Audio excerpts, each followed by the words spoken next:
Hello guys, this is your friend Naruto What If Hub 2.0 and we are back with a new fanfic. Which is what if Naruto was trained by Kushina and formed harem with Hinata, Hanabi, and Kushina.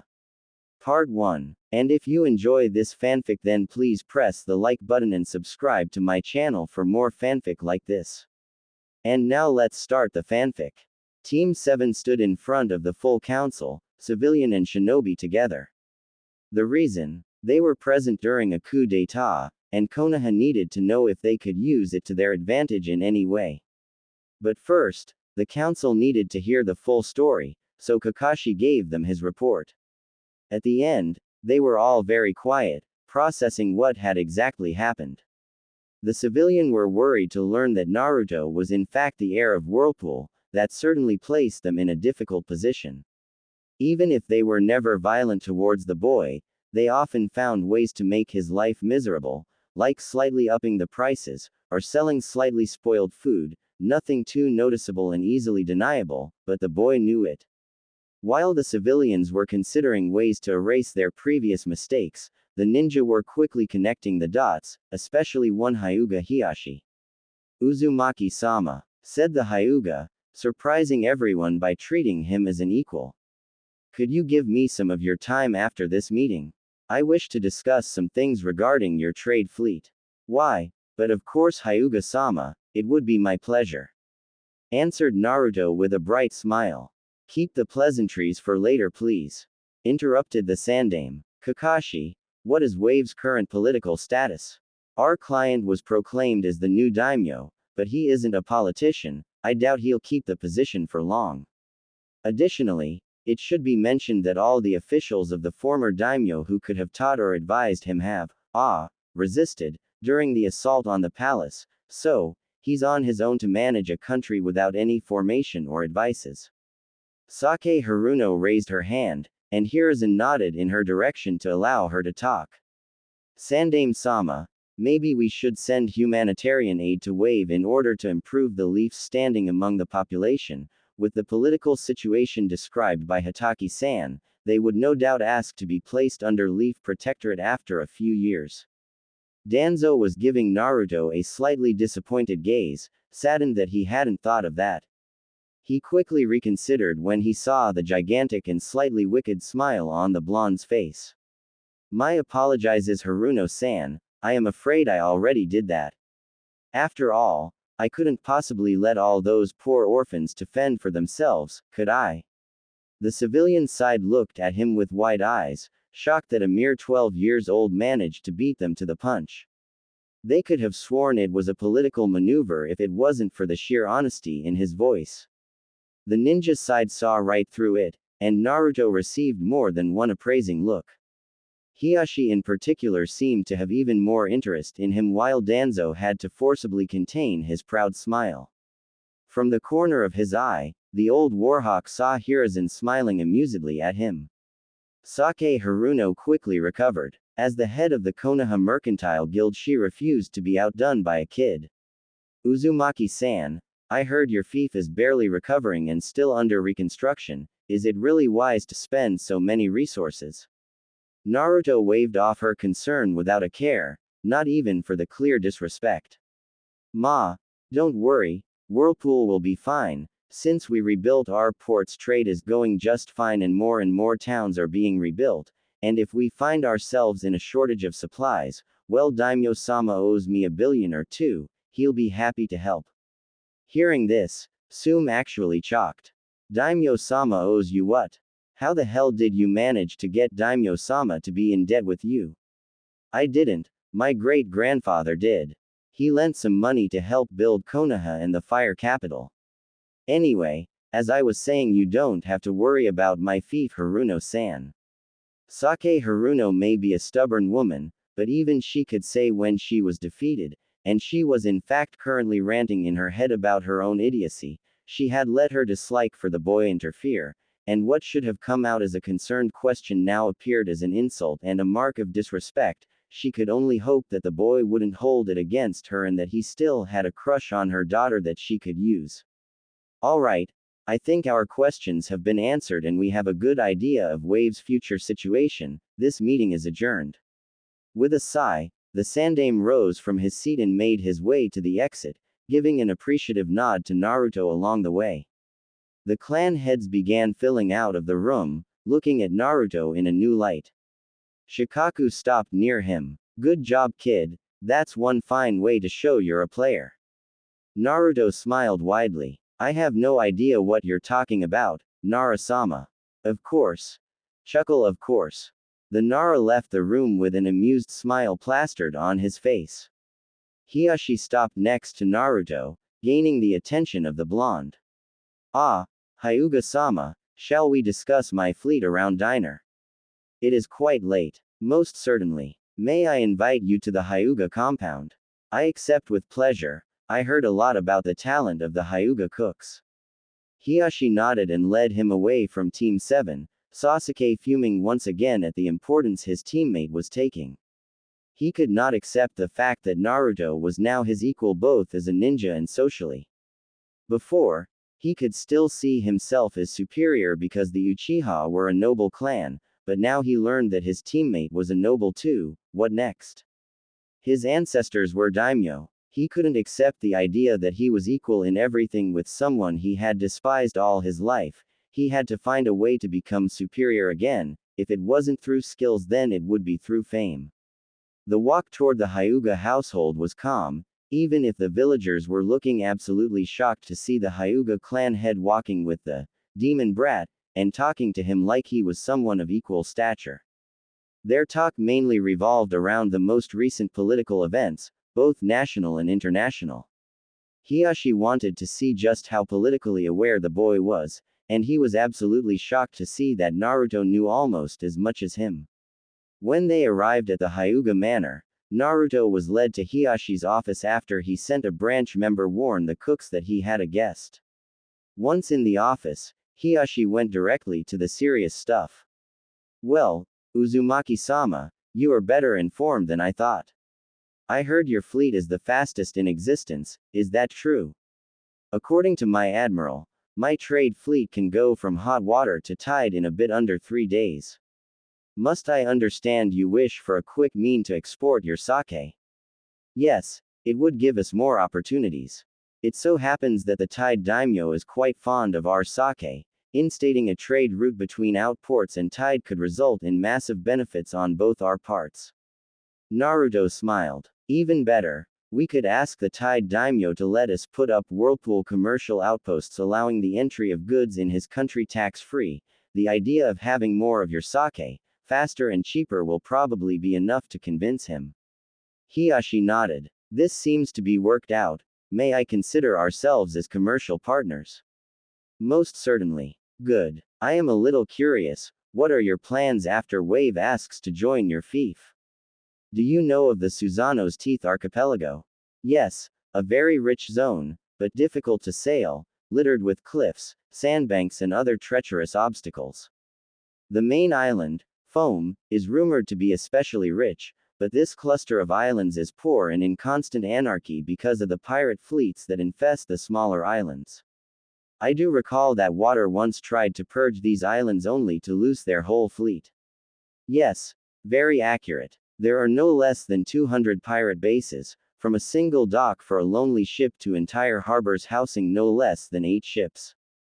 They made prosperous life on Foam impossible, and Lightning's south coast is subjected to so many raids that they have to import goods through their neighbors of Frost. But even then, it isn't safe and Susanoo's pirates often raid the trade routes. I just so happen to be currently using these trade routes a lot. You do realize your fleet will be attacked? Oh, but that's what I want. Once the pirates do this very mistake, I will have an international excuse to raid and conquer the archipelago. My admiral already took contact with no less than 12 fleets and convinced them to join over once the battle begins. My fleet also has detailed maps of the archipelago and the emplacement of almost all the pirate bases. Kiri failed to seize these islands. What makes you think you can? First, they didn't have inside help. Second, their ships were primitive at best while the Whirlpool fleet is nimble and technologically advanced, and last but not least, they weren't led by Sufuku Daijiro. Hiyashi's eyes widened. You have Daijiro the Kraken under your orders. Yes, you could say he was honor-bound to help since his father was Whirlpool's previous admiral. He really likes my plan. Though, I'll admit I wasn't the one to come up with it. Now Hiashi knew that Naruto would succeed. Daijiro had been a famed and feared pirate captain and he had many nicknames. The Kraken, Blood Wave, the Fury of Whirlpool, now he understood the last one. Then, the implications dawned on him. You will have complete control of the sea trade on the eastern part of the elemental nations, and no one will be able to accuse you of anything. You will have simply defended yourself against pirate attacks and done the world a favor by removing them. Impressive. Yes, and since I am a prudent man, or boy for now, my men have already contacted a few independent ninja clans to settle down on Foam and some of the biggest islands. I already have 3 clans interested in settling down on Foam while 5 others want to build their fortresses in the islands, and a few others are debating the possibility. Hiashi quickly recalculated everything he knew of the boy. He had been told the blonde was the dead last, with no talent as a shinobi, an idiot of untold proportion with no hope of redemption. Clearly, the last part was wrong, so absolutely wrong. And while he didn't know about the part on his ninja talent, he did know that the boy was one devious leader. While looking like a benevolent man, he would gather the largest military and economical power in the elemental nations, he would have thousands of fighters ready to answer to him, and if they were at the level of those that fought in Wave, then he would become the most powerful individual in the world on a military point of view. That alone would make him indispensable to Konoha.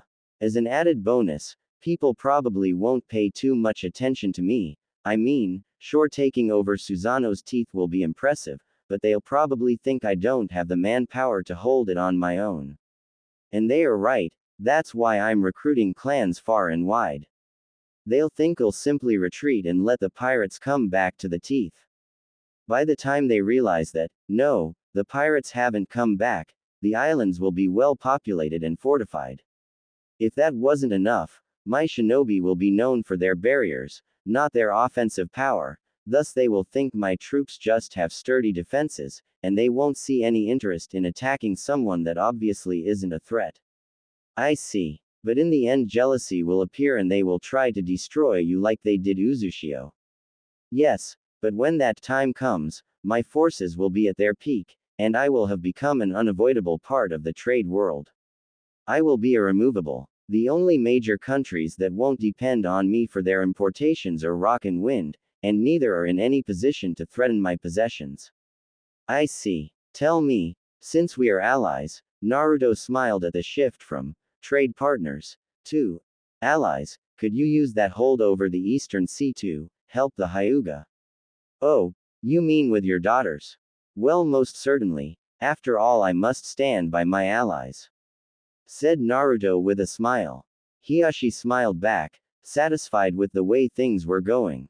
And of course the Hyuga will stand by your side, as should an ally.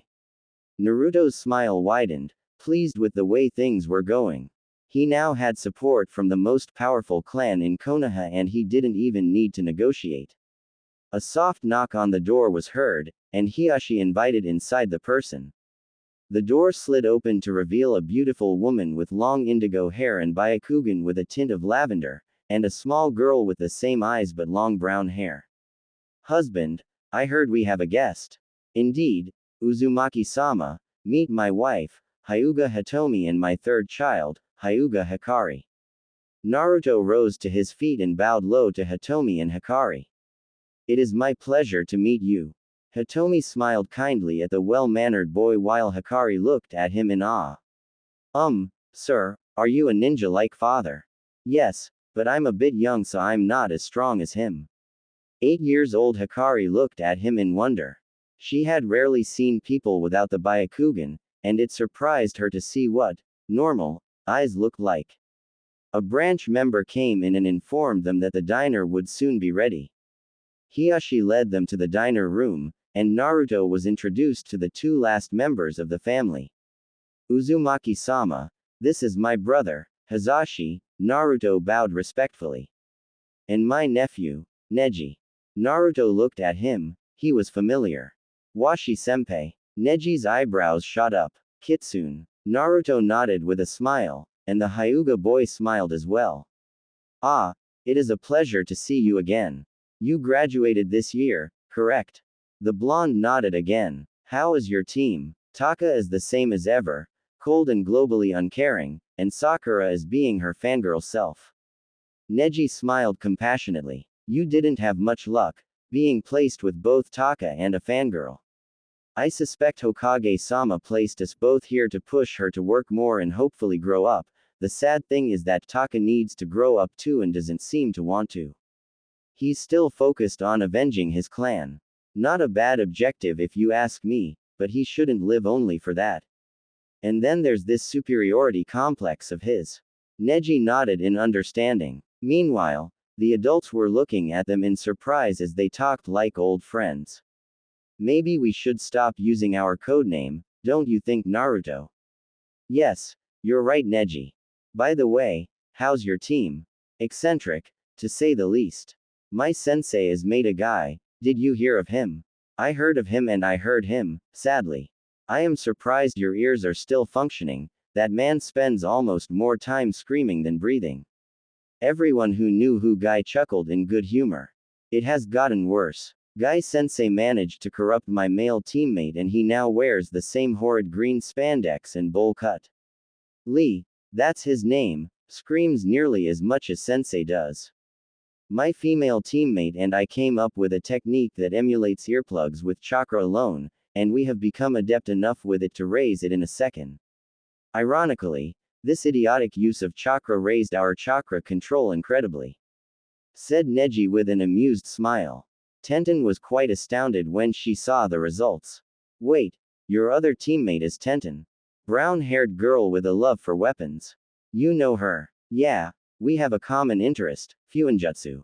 Hiyashi perked up, listening more intently. You are interested in Fuinjutsu?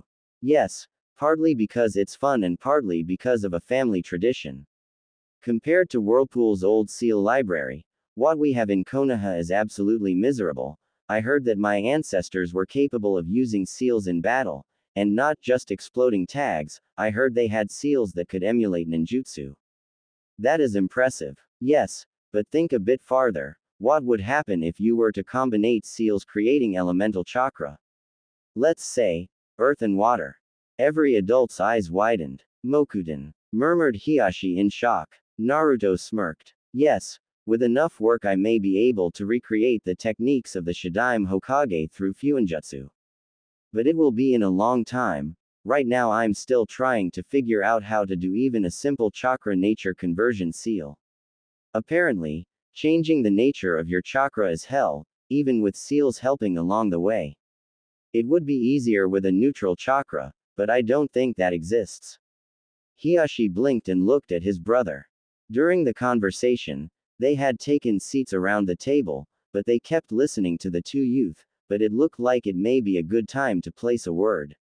Naruto-sama, if it helps you, I heard Jiraiya-sama speaking once of Sage Chakra. He said that natural energy made all elemental techniques equally easy because it wasn't attuned to any particular element. Naruto stopped and looked at Hiyashi, wide-eyed. That's it. If I can harness natural energy I can hope to actually make progress. Thank you Hiyashi-sama. Hiyashi nodded. At this moment, the doors of the kitchen opened, and dishes were disposed on the table. The diner was mostly Neji and Naruto talking about what they had done in their career, and once Hikari had left the table to go rest, they talked about Naruto's plans. Once he had finished explaining his plan, he looked at the people around the table, and quite enjoyed their shocked expressions. I knew you were devious, said Neji, but I didn't know it was to this extent. Why, thank you, I worked hard to be like that, answered Naruto with a cheeky grin.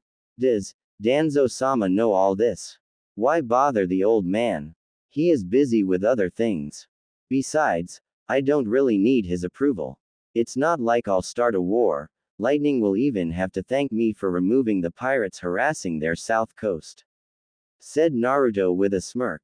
Neji smirked as much. And what do you plan to ask as thanks? Oh, I think you have a good idea of who I'll ask for," answered Naruto with a smile. A week later, Team 7 was waiting for their teacher at their meeting point. It was a peaceful morning, nothing was out of the ordinary, the sky was clear and the air was warm. In a flutter of swirling leaves, Kakashi appeared, but he didn't look too pleased. "Alright, who did what? I just received a convocation to the Hokage office for our whole squad." Sasuke and Sakura both looked at Naruto. "Don't look at me like that. I stopped making pranks when I became serious." With a sigh, Kakashi signaled them to follow him. They made their way to the Hokage office in silence, with Sasuke and Sakura occasionally glaring at Naruto, much to his irritation. When they arrived at the secretary's desk, she pointed at the door. Kakashi knocked on the door, and instead of the angered voice he expected, the Sandaime calmly told him to come in. Kakashi led his squad inside, and instead of an irate old man, he saw an interested Kage and one Hyuga Hiashi. Kakashi stood on the right of the Hokage, curious as to why he was in the same room as Hyuga Hiashi. "Team 7, Hiashi-san requested your presence, though he wanted to wait until you were here to explain his reasons."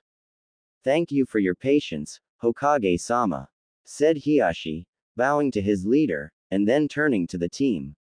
"The reason I requested your team's presence is because Naruto-san and I have some business in Tide. However, as a genin he does not have the same flexibility in schedule me and my fellow jonin benefit from. For this reason, I wish to hire your team for an escort mission to Tide. We may be gone from 2 weeks to 2 whole months, depending on how well the negotiations go. At my demand, and to compensate for the interruption of your schedules, I paid for an A- rank, even though it is classified C rank. Is this acceptable?" Naruto and Kakashi were smiling widely. Sakura was contemplating new ways to tempt Sasuke on Tide's famous beaches with some sexy bikini, and the Uchiha was fuming at the training time lost. Kakashi of course accepted readily, always ready for some paid vacation. Hiashi nodded, satisfied. "Hiashi-san, if I may," said Naruto, surprising everyone with the choice of suffix. "Could we make a detour to Whirlpool? We will visit a daimyo. Presenting him with a gift would put him in better dispositions." "What gift do you have in mind?" "Maybe an ornate bow. I heard he was quite fond of hunting." Hiashi nodded appreciatively. "That would be a fine gift." "Excellent. I will warn my men. The bow should be ready in 2 days and a ship should be waiting for us in Wave in 1. That will give me the occasion to see how Wave is doing and to finally visit Whirlpool, if only a little." "When shall we leave?" "Kakashi-san, would it be acceptable for us to leave in an hour?" "Certainly Hiashi-sama, my team will go prepare at once. Unless of course they took my advice and prepared a ready-to-go pack?" asked Kakashi, looking curiously over his students. Sasuke grumbled but nodded. Sakura nodded as well, relieved she had taken the advice, and Naruto got a scroll out. Dobi, we're supposed to have a pack, not some paper," said Sasuke with a smirk. Then he remembered just what you could hide in a scroll. Naruto calmly unrolled his scroll and began unsealing his supplies. To everyone's shock, he had sealed inside 5 tents, 10 spares of clothes, 2 months of ration bars, a full bed, sheets included, a hefty sum of money, cooking wares, fishing and hunting equipment, cloaks for hot and cold climates, 5 spare staves, 12 pairs of shoes, including some for extreme climates, a repair kit to take care of his equipment, an unknown but very high number of spare shuriken and kunai, trap parts, a good supply of scrolls of all sizes, inks and brushes. "Alright, enough Naruto, seal all these things back in, my office isn't that big." Kakashi looked in pure disbelief as his student resealed all his things into the scroll. A question popped in his mind, and he felt he would soon be both very happy and very shocked. Naruto, you didn't unseal any water. It's because the 3 months of water I've sealed wouldn't fit in the office." Kakashi's hunch proved to be true. "So basically, you have enough supply in this scroll to ensure the team's survival in any situation." "Yup. I also got enough meds to set up a field hospital if need be." Took me some time and a lot of money to gather all that, but I think it was worth it. Indeed. It's good to know that you're prepared, but it's not a reason to completely rely on you. I expect everyone to have their pack ready. Now, go prepare and gather at the east gate as soon as you're ready. The team left the building quickly to take their packs while Naruto calmly walked with Hiashi to the gate. 15 minutes later, they were taking to the trees after Naruto sent a message to Whirlpool through his scroll. They reached wave a day and a half later. Seeing the bridge, Hiashi stopped a moment.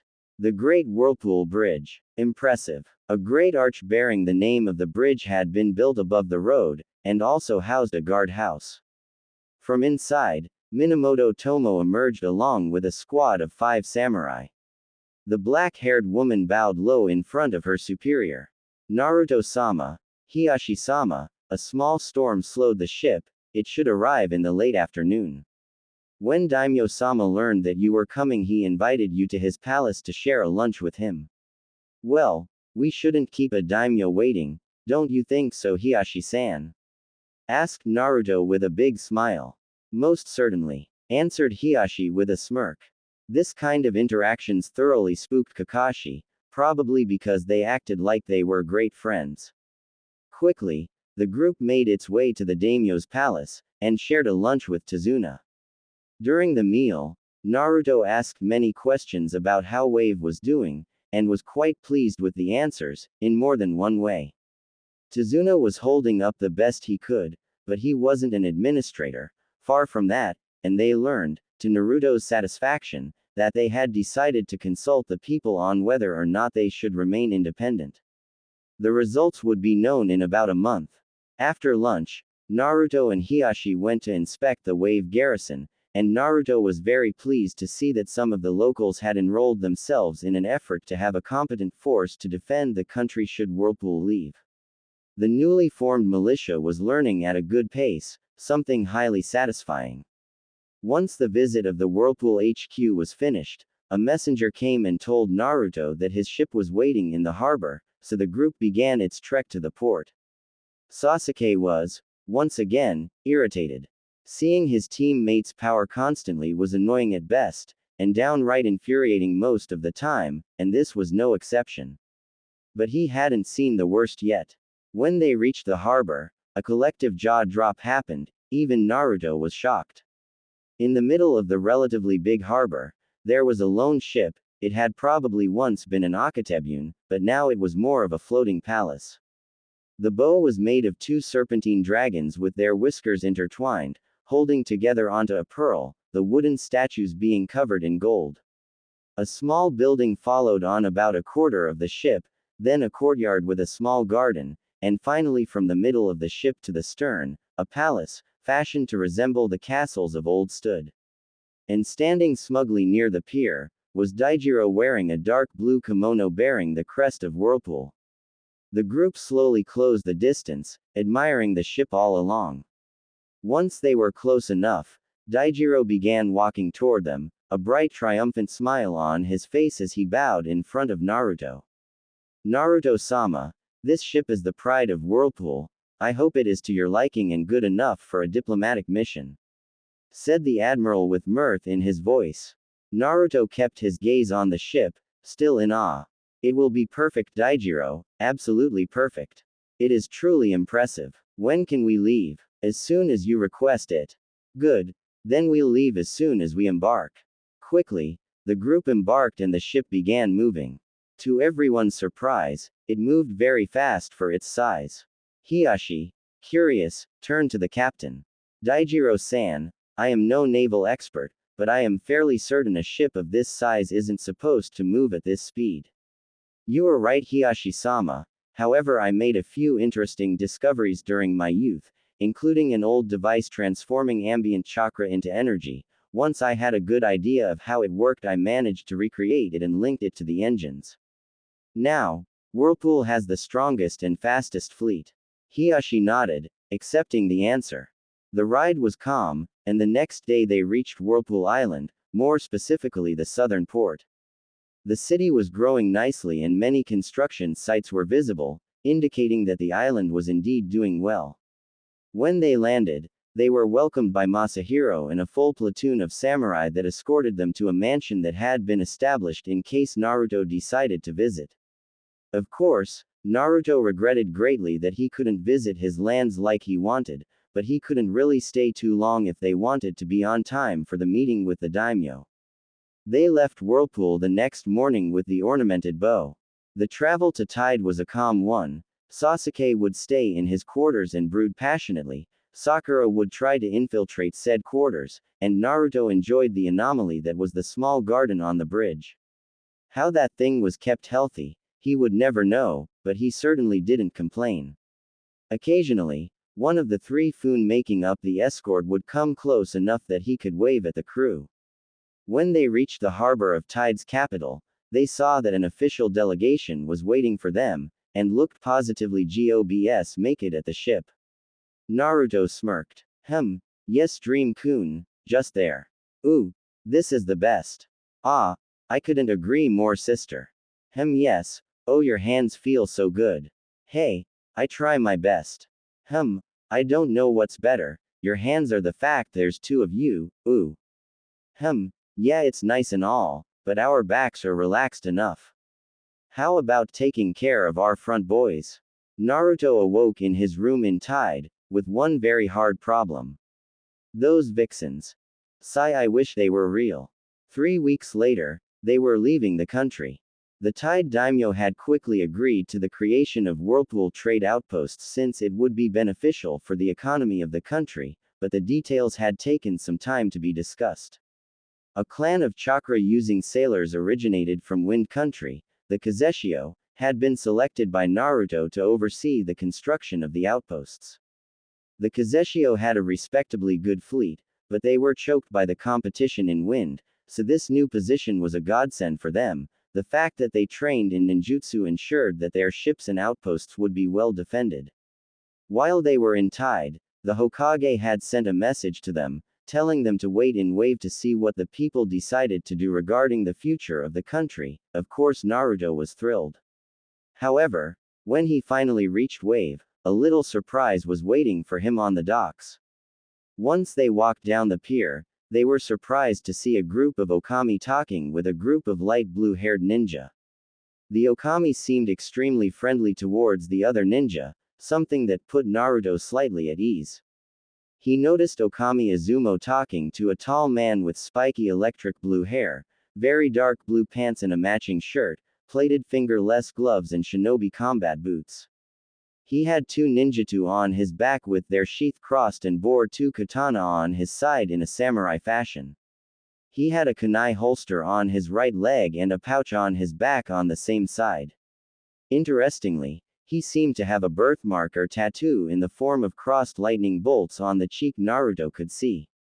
Apparently, Izumo and the man were talking quite happily and comparing batches of photo. If the silly grins and happy laughs were anything to go by, they were talking about their children. Good. Family men are easy to deal with, you give them a place where their family is safe and they're happy. Their appearance seems familiar, but I can't seem to remember from where. Izumo finally noticed the approaching group and signaled his friend. Both began to put the photos back into their wallets, and Naruto saw a few happy teens on said photos, confirming his theory. When they were close enough, Izumo and the man bowed, Naruto absent-mindedly noticing that the birthmark seemed to be present on both of the man's cheeks and that he had yellow eyes with a ring of blue around the pupil. Another thing he noticed was the X-shaped scar sitting in the middle of his face. Naruto-sama, it is a pleasure to see you. Likewise Izumo-san, said Naruto, nodding his head. He then smiled at the blue-haired man. And you are? I am Reizatsu Rero, head of the Reizatsu clan. Whoa, wait a minute, the Reizatsu clan. You mean the clan that worked with mine to create the sword of the Nadaime? The man nodded with a smile. I am happy to see that the old alliance was not forgotten. I have come here to request your help. Certainly, I will be happy to help my clan's allies.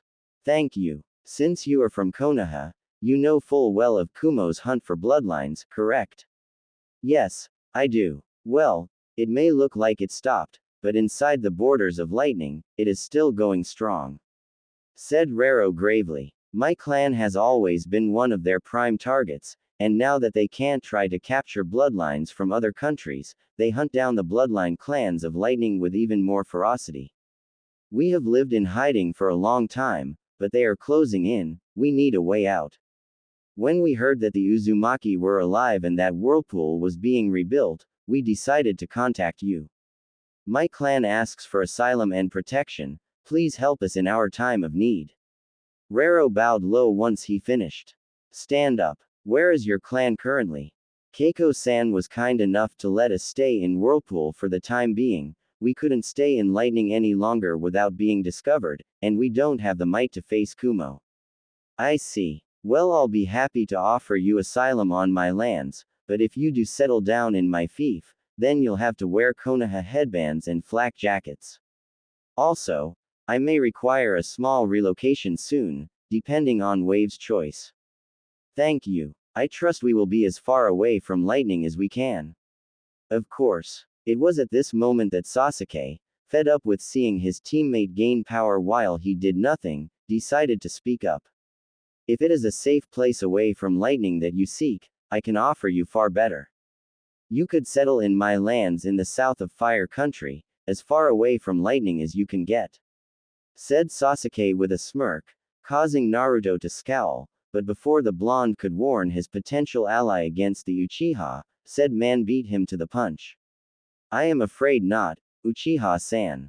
All the vassal clans of the Uchiha, such as the Hamagawa clan whose lands you offer us, have, at one point or another, been forced to integrate your clan. On the other hand, the Uzumaki were known for treating their vassals with honor and respect, for this reason we chose the Uzumaki. Answered Rero calmly, making the Uzumaki smile in satisfaction and the Uchiha growl in annoyance. Now that this is covered, said Naruto, let's go to the Whirlpool HQ, I would like to know more about your clan Rero-san. A week had passed and the governing body of Wave had requested Naruto's presence at the palace. Of course, Naruto had hurried over there, escorted by Okami Izumo, Reizatsu Rero and Minamoto Tomo. As he reached the throne room, he felt thrilled, he knew what was coming. The officials from all of the main settlements of Wave were present, and all seemed happy. Tazuna looked impatient, like he was 3 phrases away from his liberation, which was probably true.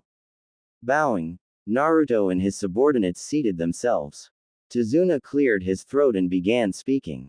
Uzumaki Naruto, Lord of Whirlpool, it has been decided by the people of Wave that independence was not as important as safety. Your troops have shown strength and kept us safe in our darkest hours, freeing us from 2 tyrants. Wave wishes to entrust the future of this lands and its inhabitants into your hands, do you accept?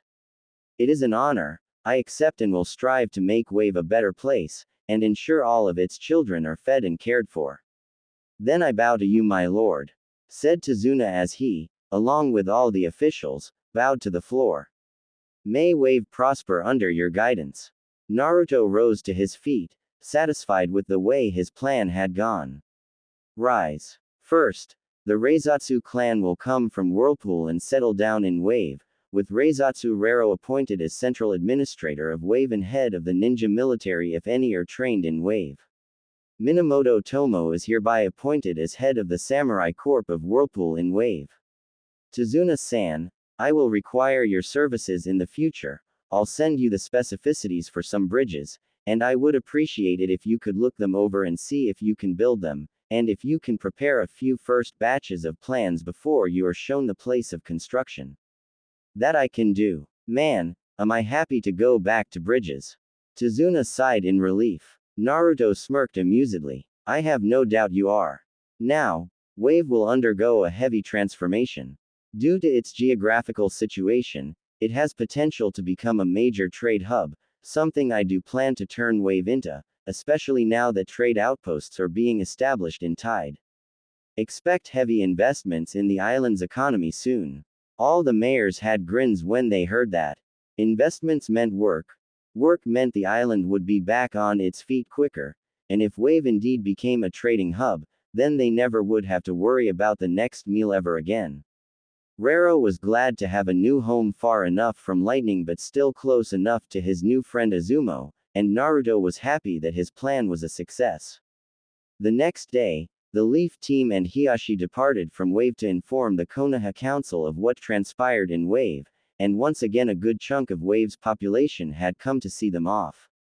The Wave division in its entirety stood at attention, proudly displaying their light blue armor marked with the crest of Whirlpool, Wave's emblem just below it.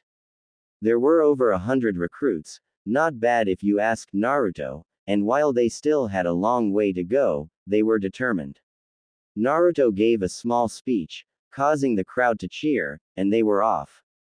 5 months since graduation, and he had already extended his fief by a good 50%, added a new ninja clan to his ranks along with a complete fleet, and established trade outposts that would guarantee his holdover trade in the Eastern Sea. Kami-sama, it's good to be me. A week later, they reached Konoha and went to the Hokage. Considering the nature of both the mission and the intel they brought with them, the debriefing was made in front of the council. Once the group entered the room, Hiashi went to his seat calmly and looked over the council. The clan heads seemed completely bored. They had already guessed what happened, so they didn't really want to bother themselves, but that was the procedure. The civilians, on the other hand, were curious and wanted to know how the trip would affect trade in the region. The Sandaime came into the room and sat on his chair. Very well, this will be a short meeting. I have much to do, so I don't have time for hours of discussions. What are the results of the trip? Did the Tide Daimyo agree? Hiashi nodded. Discussing the details took some time, but the Tide Daimyo agreed. Whirlpool commercial outposts are currently being built along Tide's northern coast. I see. Naruto-kun, who did you recruit to take care of these outposts? Asked the wizened leader. The blonde smiled. The Kazeshio clan, formerly of Wind. They had little to no ties with Suna, thus ensuring I wouldn't have to deal with spies, and I got them out of a difficult situation, thus earning their loyalty. I talked with them. They are sailors, and even though they train a bit in ninjutsu, they don't lie much. They are honest and loyal to Whirlpool. Hiruzen nodded, satisfied with the answer. Good, good. Now, what of Wave? They decided to integrate the fief of Whirlpool. Was Naruto's answer. Uzumaki-sama, said Sake Haruno, gaining the attention of the whole room. Surely managing all these trade routes must be difficult. Konoha's Mercantile Guild would be happy to lend you its services and experience. May I invite you for dinner to discuss the agreement? Said the Pinkett with a charming smile. But it was in vain. I'm afraid that will not be possible, Haruno-san. Said Naruto apologetically. As you said during the last meeting where we attended, my fief is still recovering, so we need all the benefits to help Whirlpool, and now Wave. As for the diner, it would have been with pleasure, but I have errands I must run. Answered Naruto with a polite smile. Sake nodded her acceptance of the answer, not that she had much choice. The fact that he threw her words back in her face wasn't pleasant, far from that. All right, is everything covered? Asked the Hokage. Good. Team 7, report to my office tomorrow. I know I'm asking a lot out of your team, but you are my best genin team, and I need you on a special mission. Hiruzen then rose to his feet and left. Sasuke smirked. Feeling his talents were finally recognized, Sakura smiled proudly at being part of such a team. Kakashi simply shrugged it off, but Naruto couldn't help but feel the compliment, while honest, was there to keep them off his back. With a shrug, he left the room and went to his apartment. Note to self, find a new flat. The next day, the team gathered in front of the Hokage's secretary's desk, waiting to be all present before going in. Once the last of them arrived, Kakashi nodded to the secretary, who told the Hokage through the interphone they didn't have to wait long before being sent in. Standing in front of their leader, they wondered what kind of mission he could have assigned them. Hiruzen looked over them, reconsidering one last time his choice, before nodding in approval. Team 7, you are here for a mission of the utmost importance. As you know, our relations with Kumo are strained. Because of that, the daimyo of Hot Water and Frost worry.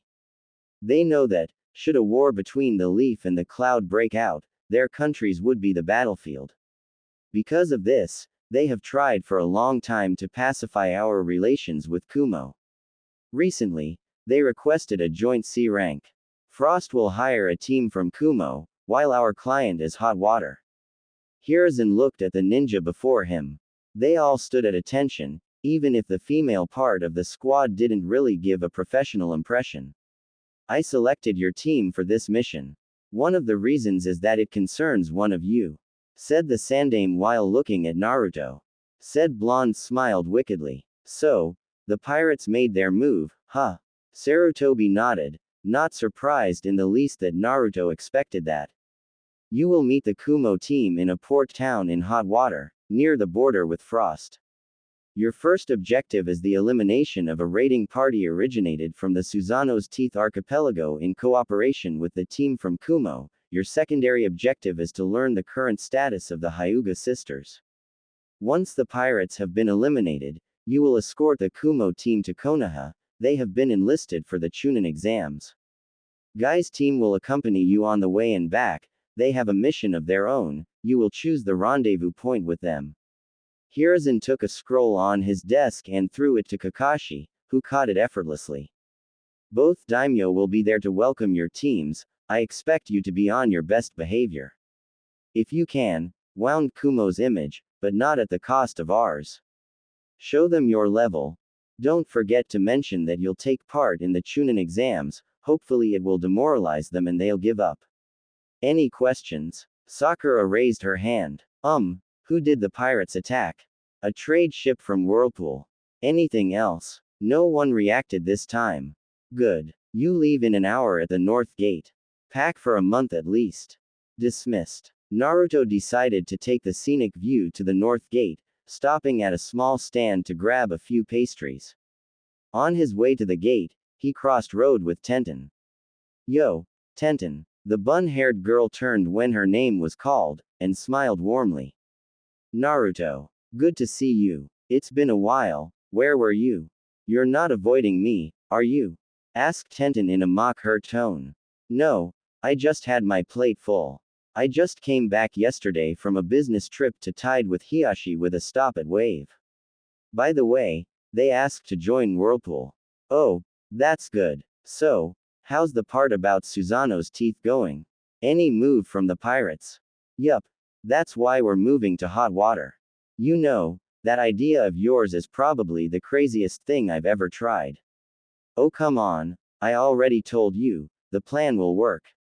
I know, it's just that it will be the craziest thing I've done so far. But Daijiro absolutely loves it. He was ready to come to Konoha and adopt you for thinking of it.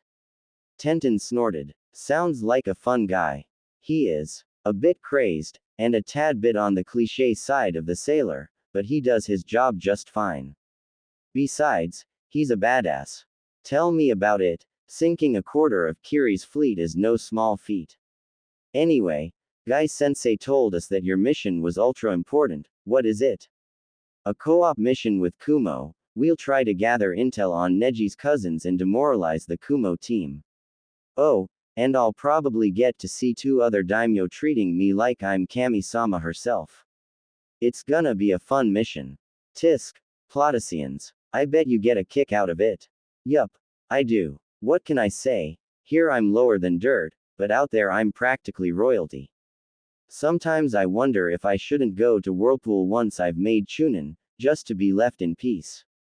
Meh, I doubt Konoha would allow it. Why? I'll tell you later. Let's just say that I had a reason to choose to be Kitsune. Okay. Tell me when you're ready.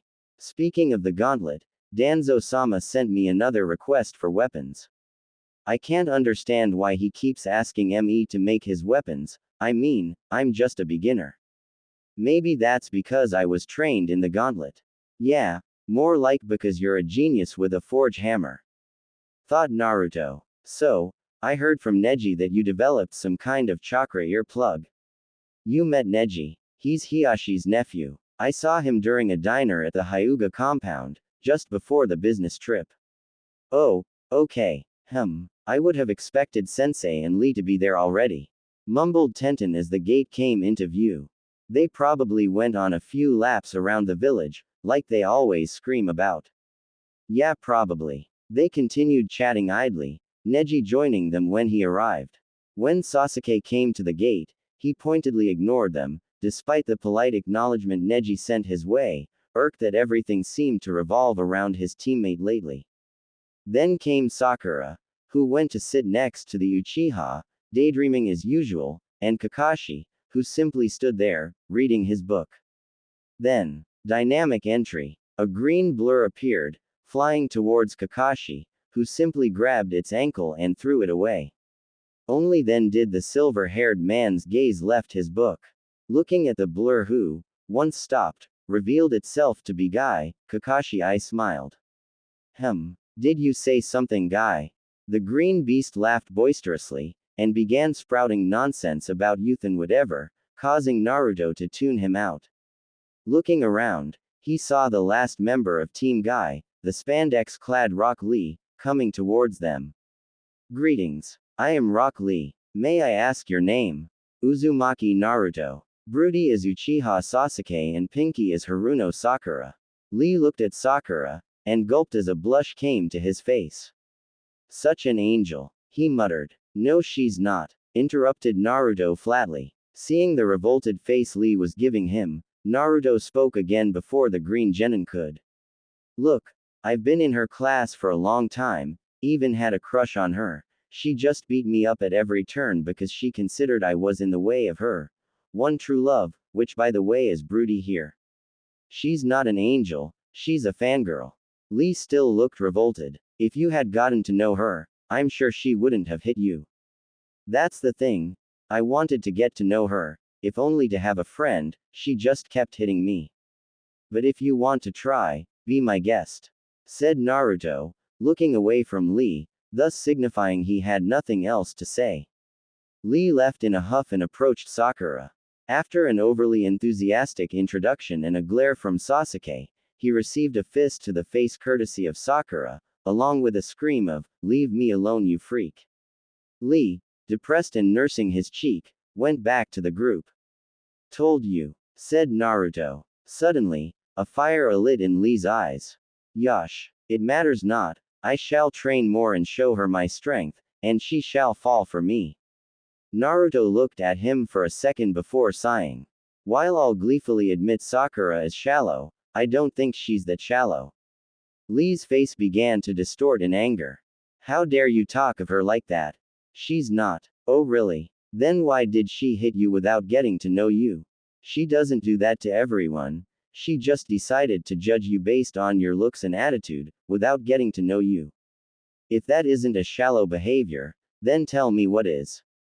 Lee tried to argue, but nothing came to his mind. With a frown, he remained silent. Then a hand fell on his shoulder, a brightly smiling guy behind him.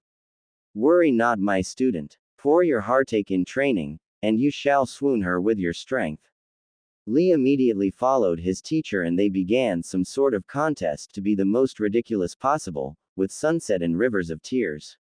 Naruto looked at it blankly before turning to Kakashi. He's single, isn't he? Kakashi nodded. I see.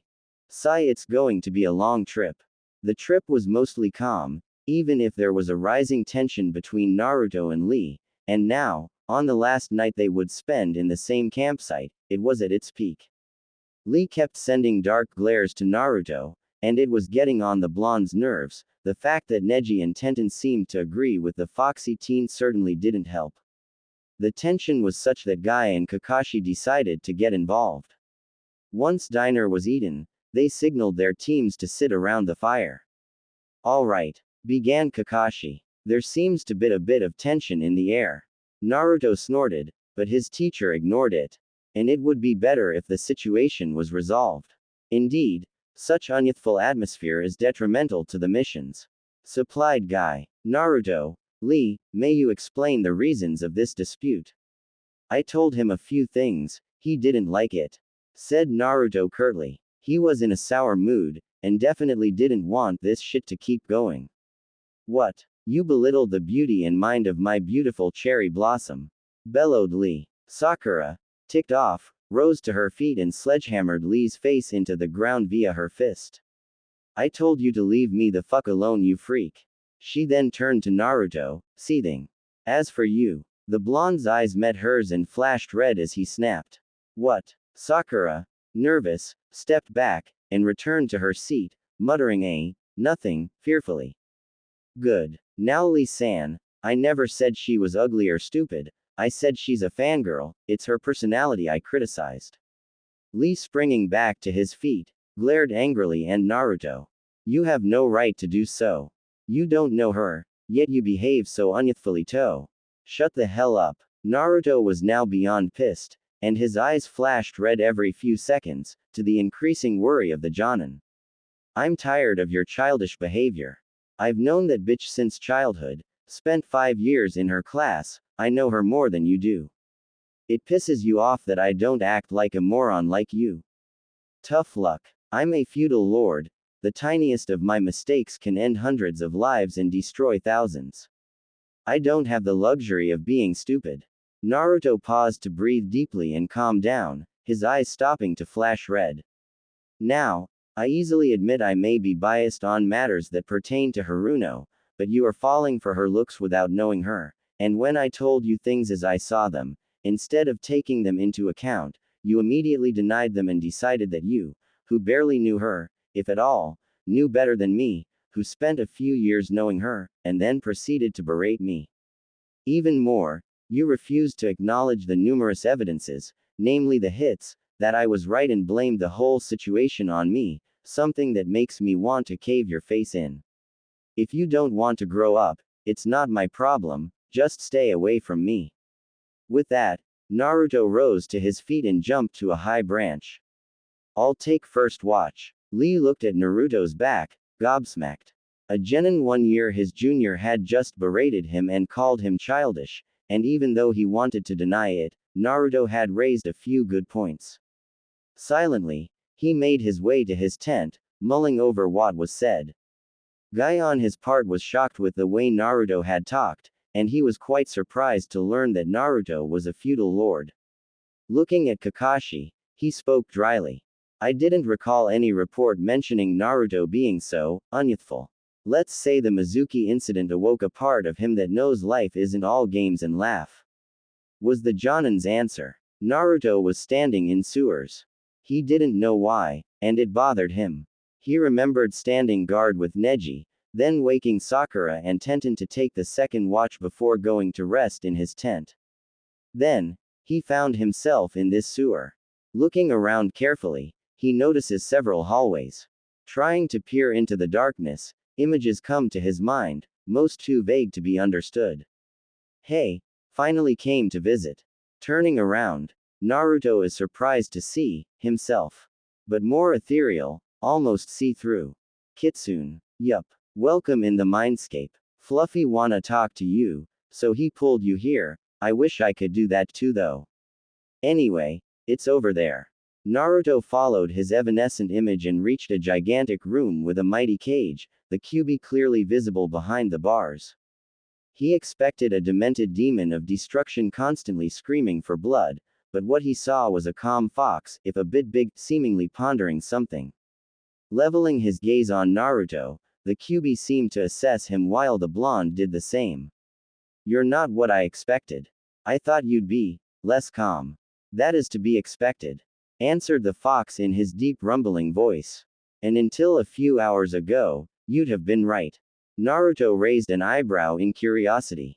When the Yondaime sealed me in you, he took away half of my chakra, the yin part, thus resulting in a weakening of my mind and causing me to more easily succumb to my beastly instincts. I became more violent, more prone to mindless destruction. Considering you attacked Konoha for fun, I'm not sure you can be any more prone to mindless destruction. Oh really? Chuckled. Tell me boy, do you really think a fox of my size can sneak up on a village? No, I was sealed, in your mother to be exact, and was manipulated into attacking your village. I will explain more later. In the direction you are going, there are two, I don't know how to name them. They feel human, but like a part of me at the same time. I always felt them, but far away, as if through a thick cloud, but now it is clearer. I feel the need to protect them, and not only because through them my yin chakra is regenerating. It is a strange feeling, a primal want I never felt before. Naruto looked at the Kyuubi for a moment, trying to understand the possibilities. Just so I know, do you have a human form? No, I do not. Why this question? Well, you said they felt like part of you, but still human, so I thought maybe you had children before being captured. Kyuubi gave the idea a thought, considering it carefully. Maybe you are right. I remember two fools, they bore the mark of the cloud. They managed to steal some of my chakra. It may have affected them more deeply than I thought and have affected their children in turn. Whoever they are, investigate this matter for me, and I shall help you. And if they happen to be your children, we will see when we see them. Naruto nodded, then turned to Kitsune. Since we're both here, maybe we should try and finish the merging. Kitsune nodded. Yugito stretched her back contentedly. She had the occasion to spend a good night of sleep in a very comfy bed for the first time in months. Since the formation of her team, the Raikage had done all he could to keep them out of Kumo, assigning them to C-rank missions as soon as he could. As a result, her team was without a doubt the best of Kumo, probably even better than some Chunin teams, and that was why they had been sent on this mission. She was glad they had arrived before the Konoha team. It gave them time to rest a bit before the mission. Rising to her feet, she went through her morning routine, enjoying the hot shower thoroughly, before going down to the common area of the inn they were staying at. The daimyo had paid for the best inn of the town, something Yugito was grateful for. Luckily, this morning was relatively peaceful so far. That must mean Atsui hadn't gotten on Hanabi's nerves yet. As she entered the room, she witnessed the explosion. Team 7 jumped down from the roofs, landing in front of the inn they were supposed to meet the daimyo and Kumo team at. They were about to enter, but the door exploded, a blonde Kumo genin flying through it. Shut the hell up, you temperature-obsessed freak. A dark blue and cream blur then followed the down genin, revealing itself to be a girl with midnight hair held in a Harem cut with a low ponytail falling from the back, fox ears and a bushy tail, all of the same color. Interestingly, she didn't have any headband. Oh, and she was shaking the life out of the poor boy. If I hear you muttering the word hot even one more time, I will put so much pepper in your food that your tongue will turn black. Another girl, identical to the first, only with her hair straight, ran after her and tried to get her sister to release the almost knocked out blonde. Sister, we are here for a mission, we must be professional. I don't care. I can't stand that idiot anymore. I'm bordering on taking my showers cold out of spite. Girls. Both girls turned to the blonde woman who just emerged from the inn, looking absolutely pissed. First, you're supposed to act professionally, something you are not doing. Second, hitting your teammates is forbidden, no matter how annoying they can be. If it was allowed, Kami-sama so help me, I would have beaten the living rap out of B. Third, don't get out without your headbands, and fourth, be grateful the Konoha team is not here. Can you imagine the image it would give of our village? Kakashi chose this moment to make their presence known with an ahem.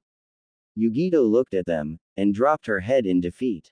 Then, a gobs maked Naruto managed to regain enough control over his mind to ask the question that was going through his mind for the last 5 minutes or so. Foxy ladies, what the heck are you doing out of my dreams? The two girls turned their gaze to Naruto, revealing their very wide eyes to be Byakugan, slightly shocking Kakashi. Then a smile overcame their features and they glomped Naruto. Dream-kun. Yugito and Kakashi were both looking at this with wide eyes, wondering what the heck was exactly going on. Sasuke smirked evilly, thinking of something to put Naruto in difficulty. Dobi, care to explain why you know shinobi from an enemy village? A tick mark appeared on the forehead of one Uzumaki and two Hyuga, but Naruto answered nonetheless. Bitch, if I was a spy, do you really think my contacts would be a couple of genin? And 2 genin who were abducted in Konoha no less. And who only dream of going back home. Added the one with the Heim cut. You didn't answer my question, Dobi. He spat smugly. Hinata had enough. She rose to her feet and planted herself in front of the Uchiha. She closed her eyes for a moment, breathed deeply, then reopened them while activating her Byakugan. Suddenly, Sasuke found breathing difficult and took hold of his throat. Are you sure that you are not the Dobi? The answer to your question lies in his first question. How? I do not know, but for many nights we shared our dreams. Now think a little bit, do you really think a spy would have reacted this way? She then deactivated her Byakugan, and the Uchiha began gulping air frantically. Sakura tried to help her crush while glaring hatefully at the retreating Hyuga. Wanting at least some payback on the bitch, in her opinion, who unjustly, in her opinion again, attacked her Sasuke-kun, she tried to release killing intent. She smirked when she saw the Hyuga stop and begin to shake slightly. Sister, I'm afraid, I think a fly wants to kill me. Giggle, Sakura's eyes widened at the dismissal of her killing intent and realized the girl was in fact shaking with restrained laughter, which enraged her even more. Okay. What the hell was that? Asked Kakashi. That was Hinata Ne's patented glare. Answered happily the one with the Heim cut. She didn't glare anyone to death yet, but she's getting better at it. Kakashi's sweat dropped. Alright, since we'll work together, maybe we should introduce ourselves. I am Hitaki Kakashi, Jonin of Konoha. HN, Uchiha Sasuke. Grunted the Avenger while glaring at Hinata. Haruno Sakura. Said the Pinkett in a cold tone while glaring at Hinata too. Said girl seemed to be about as bothered by the glares as she was with the rain, and it was a sunny day. Uzumaki Naruto, Genin of Konoha and Lord of Whirlpool, at your service. Said Naruto with a bow and a charming smile at the Hyuga sisters. As one, they sighed dreamily. Sister, he's a prince. It keeps getting better and better. Quiet you two, you can flirt with him later. I am Niyugido, elite Jonin of Kumogakure and the poor woman supposed to contain these 2 little tornadoes of mischief. Said the blonde while glaring playfully at the 2 girls who answered with a vulpine grin and a happy swish of their tails. My name is Atsui. Said the blonde. And I'm the hottest guy in Kumo. Sweet. Now he's delusional too, like his obsession with hot wasn't enough. Hey, quiet. Go on. I am Hyuga Hinata, it is a pleasure to meet you. Said the girl with the straight hair, then she looked at Naruto lovingly, blushing slightly. Especially you. The blonde blushed and smiled happily. I am Hyuga Hanabi, nice to meet you. Said Hanabi flatly, then a bit more excitedly. Now, can we take Dream-kun to the hot springs? We gotta get to know each other. What? Young lady, I hope this is a joke. Do you really expect me to let you 2 go alone in the hot springs with a boy you barely met? Yes. Yugito face palmed. Let me put it that way. I refuse to let you go alone to the hot springs with a boy you barely met, I'd ask to come along. Considering the state of the relations with Konoha, I have no doubt that Kakashi-san would. I don't mind. Said Kakashi with an eye smile, causing Yugito to stop abruptly, her mouth still open, and slowly turned to him. What? She breathed in shock. I know Naruto is a responsible young man, and you can't exactly do anything to him without your country and village facing dire consequences. So I don't mind. Thanks. Exclaimed Hanabi. You're now officially a cool guy in my book, Kakashi-san. Come Hinata-ne, Dream-kun, the hot springs are over there. With a last disbelieving look at Kakashi, Yugito followed the 3 youth to the hot springs. There wasn't much talking done on the way, mostly the girls clinging to the boy, with his arms wrapped around their waists. The owner of the hot spring was a bit surprised by their ears and tails, but not as much as the first time they had come here. What completely shocked him was the fact that they requested a pool where they could all go together.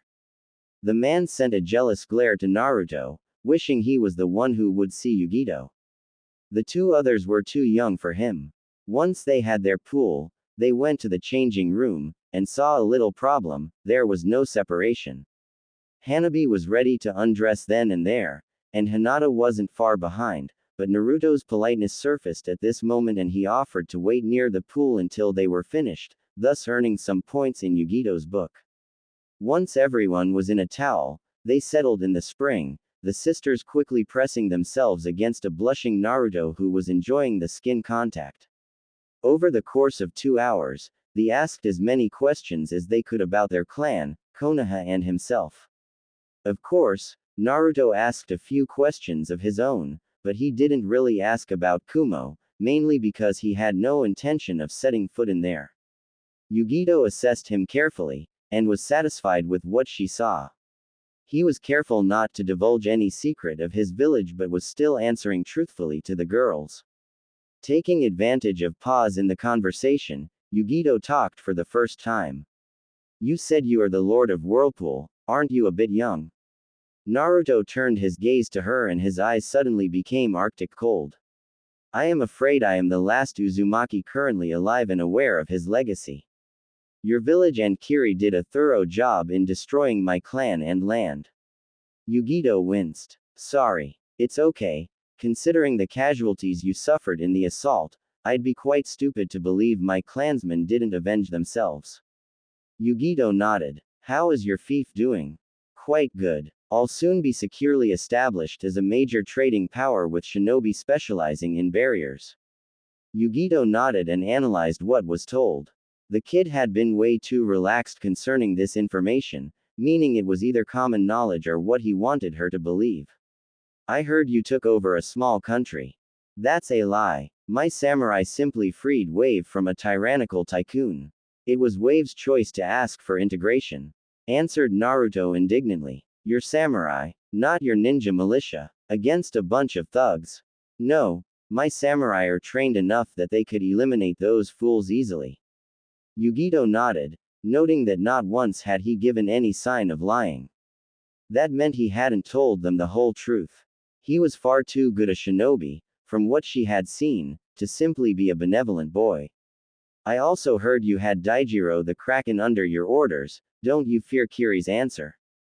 Ah yeah, Daijiro kicked there while severely outnumbered and equipped with repurposed fishing ships. Right now he has a complete war fleet. I'd like to see these fog suckers trying to attack me. The first whooping Daijiro gave them would look like a peck compared to what he'd do to them now. Yugito nodded carefully. And what will you do about the ship that was attacked? I'll send a message to Daijiro. Maybe he can clean up a few islands as an example for the other pirate groups. Yugito noted that he didn't say everything, and filed this information for later. I see. Well, maybe we should return to the inn. The daimyo may have been busy today, but they should be done soon. Let's go. Once again, Naruto waited for the girls to be done before stepping in the changing room. Interestingly, while he was dressing, he heard Yugito forbidding Hanabi from using the Byakugan and said young woman saying that it was to make sure there wasn't any danger in a way too innocent voice. With a smirk, Naruto finished dressing. They then returned to the inn, with Naruto enjoying the jealousy of the teens his age that saw him with 2 hot fox ladies clinging to him. When they finally reached the inn, they saw that Atsui was on one side of the inn with Sasuke and Sakura on the other side, glaring at the lone blonde. In the middle, seating near a table, his face buried in his book, was Kakashi. The group went to sit with him, quickly joined by Atsui, who was sending envious glances to Naruto. Kakashi then motioned his 2 other students to come nearer, something they did reluctantly. All right, said Kakashi. The daimyo of Frost and Hot Water should arrive soon. They were busy for the day discussing a border problem. We were hired for a joint mission, so try to at least look willing to cooperate, even if you don't like each other, okay?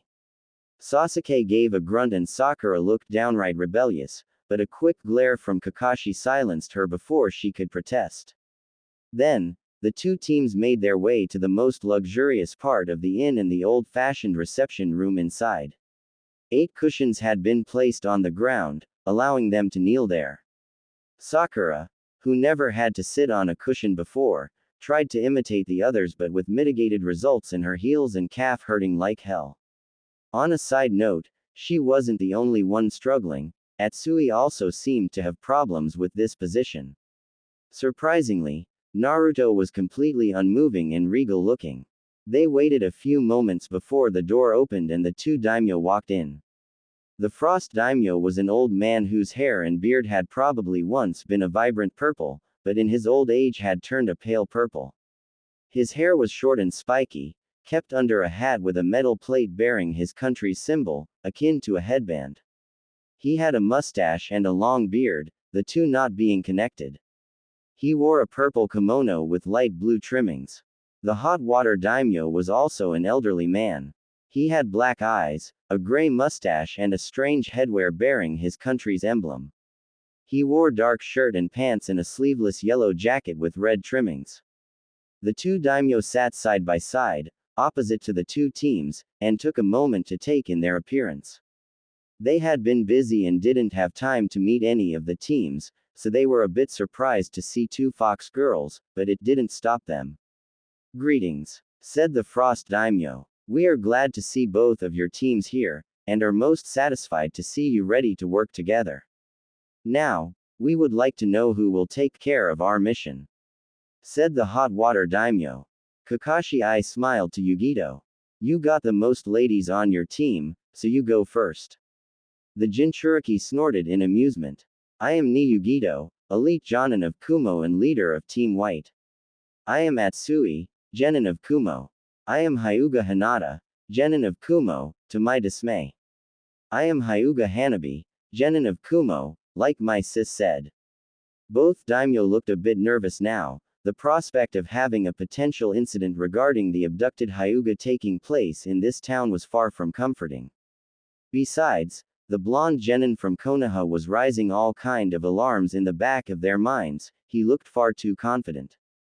"I am Hatake Kakashi, elite Jonin of Konoha and leader of Team 7.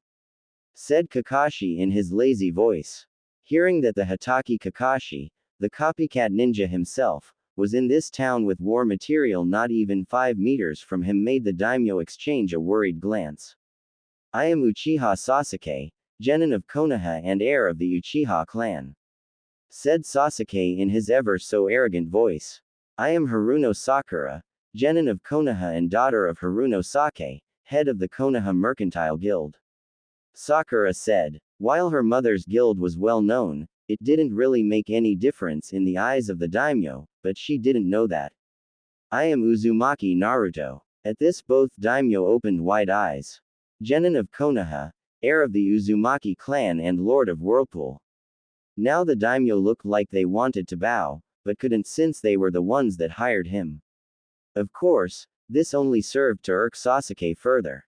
"Uzumaki-sama," said the hot water daimyo nervously. "What a pleasure to welcome you here. Would you like a better place to stay at? I am sure the mayor wouldn't mind giving you free access to his mansion for the duration of your stay." "Nonsense. I am a ninja and you are my client, don't worry," said Naruto with a dazzling smile, putting both older men at ease. "Now, may I know where the pirates who attacked my ship are? I would be delighted to have an occasion to explain to them exactly why messing with Whirlpool is a bad idea." The hot water daimyo collected a folder and took out a map of his country's coast. "The attack happened here, near the border with Frost. It already happened several times. If it is still the same pirate gang, then they will slowly move along my coast until they reach this small peninsula. From there they will go into Susanoo's teeth and disappear until the next raiding season. This kind of attacks has plagued our countries for the last decade, and no matter what we tried, we never managed to eliminate them. This is why we requested your team, Yugito-san," said the Frost Daimyo. "I have heard that you have the 2 best trackers of Kumo in your team. We would have hired Jonin teams, but both villages declined, stating that pirates were not high enough priority targets to justify the allocation of a Jonin team. We were told that your respective teams are the best genin of your villages, so we place our hopes and trust in you." "It is an honor, Daimyo-sama," said Yugito, bowing. "Daimyo-sama," interjected Naruto. May I know how many crew members of my ship survived? That is what impresses us, Uzumaki-sama. No sailor of Whirlpool perished. It is the first time that a commercial crew drove off a pirate attack. Naruto smiled proudly. Thank you for reassuring me, Daimyo-sama. May we know in which port is the ship? I have no doubt that interviewing the crew might help our trackers. Noted Naruto. The daimyo nodded and told them the ship was in this very port, awaiting them. Crew on the deck. Lord Uzumaki is on the ship. Sailors rushed from every part of the ship, quickly forming a line to salute their lord. The commercial ship was a junk ship, 250 feet long and 90 feet wide, with a dark blue battened sail, the swirl of whirlpool sewn in bright red on it. Many imagined sailors as rugged, wearing ragged clothing, but those were wearing full GI, pants and jacket, in dark blue color, the crest of whirlpool prominent on their back. At ease, Captain, said Naruto jovially. Don't worry, we won't stay long. I believe you were attacked by pirates. We were, my lord. All right, girls, what information do you need? Hinata stepped forward and bowed politely to the man. Good day, sir. Could you please tell us what type of ship attacked you, how many pirates there were, their tactics, overall equipment and training, please? Certainly, young lady. Excuse me, said Sakura. Aren't you freaked out that some fox girl is talking to you? This of course got her a glare from Hinata, Hanabi, Yugito, Kakashi and Naruto. No, not really. You know, I've seen a squid man dancing atop the waters, so not much can surprise me. Now the captain got a lot of surprised stares. Well, admittedly, I was drunk, but still, after that you're hard-pressed to be surprised. Naruto followed his teacher and teammates through the inn. They were going for a little team debrief. No one was fooled. No one would have been, so Kakashi didn't bother hiding the purpose of this meeting very well. They were going to discuss the Hyuga heiresses. Kakashi opened the door to the small conference room and motioned for them to sit while he placed seals to ensure privacy. Naruto sat calmly on the left of his teacher's seat, and waited for him to finish. Once that was done, the gray-haired man sat. Sasuke was on his right, and Sakura right in front of him. So, said the Jonin, what do you think we should do about these new developments? Asked Kakashi in a completely relaxed voice. What do you mean, sensei? Asked Sakura, looking slightly lost. Perhaps Naruto had overestimated her. Sakura, what do you know exactly about our relations with Kumo? Asked Naruto. Well, we have a cold war with Kumo because they abducted 2 girls. And what name did the 2 girls on Kumo's team give? Sakura's eyes widened and her jaw dropped. These 2 are the. She slammed her head on the table. Damn it. How could I be so stupid? You were distracted, was Naruto's plain answer. Now, I think we should send a message to HQ to warn them and tell them to call off the bounty. I also think we should avoid intimidating them. Why? Asked Sasuke, a light frown on his face. It would show Kumo that we are not to be trifled with. Some intimidation, we show them how dangerous we are, and then we force them into giving up these 2. No, that would be counterproductive. The Raikage is, from what I heard, a very proud man. If we go around showing our muscle and try to intimidate them, his defiance will cause him to shut down, and it will lead to trouble. What do you offer then? Asked Sasuke. The only reason I could see for Kumo to send them on this mission, then to the Chunin exams, would be to try to initiate negotiations. They're showing us that Hinata-chan and Hanabi-chan are safe and healthy, and they're trying to make them Chunin, and what is a common assignation for Chunin with ties to another village? Diplomatic duties, said Sakura. They're trying to squeeze peace out of Konoha and shove their crime under the rug. She said with a scowl. Most probably, said Kakashi lazily. But thanks to this little guy here. He pointed at Naruto. We have a way to put pressure on them. But for now, it is better to make it look like we're willing to let go. We're basically luring them into a trap. Observed Sasuke. That would work, but as you said, the Raikage is a proud man. If we suddenly dump demands on him, he'll storm out of the room. Nice pun, Sasuke, said Naruto. This is indeed a possibility, so we'll have to make it so he doesn't have a choice. Until now, the political power in Lightning simply didn't care, there was no impact on their incomes. Now, if any random civilian noble had control over the Eastern Sea, it wouldn't be too much of a problem, but a ninja, one whose clan was almost completely slaughtered by Kumo, and who is allied to the Hyuga, that will worry the Lightning Daimyo.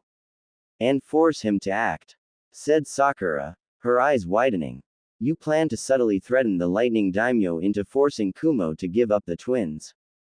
That's not all, said Sasuke, looking at Naruto in a calculating way. You plan to take away Lightning's allies in frost and hot water. When he noticed Sakura looking at him in surprise, he explained. Frost's economy is focused on trade. Should Naruto decide to form a blockade, Frost would lose a tremendous amount of income. They'll have no choice but to choose Naruto over Lightning. If everything goes well, said Naruto, Frost and hot water won't have to make this choice. Kakashi looked at his students with pride. He began to calmly write his message while listening to Naruto and Sasuke as they explained to a shocked Sakura what a few trade outposts could do to the economy of the whole eastern part of the nations. The two teams were crouching in the shadows of a coastal forest, looking onto a pirate harbor built into a hidden creek. No one really came in this part of hot water country, and it was interestingly placed, halfway along the coast. You could guess that this harbor was only used during the raiding season, since most building looked to be in a mild state of disrepair, yet looked to be somewhat regularly used. In the harbor, 8 small junk ships were attached to makeshift docks. Ragged-looking men were walking in the open, singing quite badly, drinking songs, and quite evidently drunk. Hinata and Hanabi had taken a look at the records, marking on the map all the emplacement of all the towns and ships attacked, and noticed that sometimes the pirates seemed to go back, yet were still on time for a raid far lower on the coast. They had from this deduced that it was all a ploy to make people think they were attacked by a nomad fleet while they had a harbor hidden somewhere.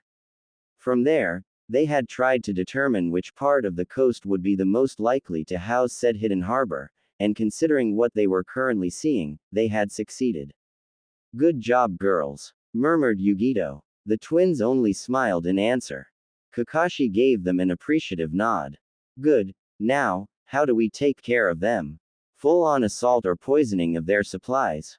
I would personally favor the second option, said Naruto. This harbor is quite a good location and would make a wonderful trade outpost, so I'd like to take the infrastructure, no matter how crappy, in a relatively good state.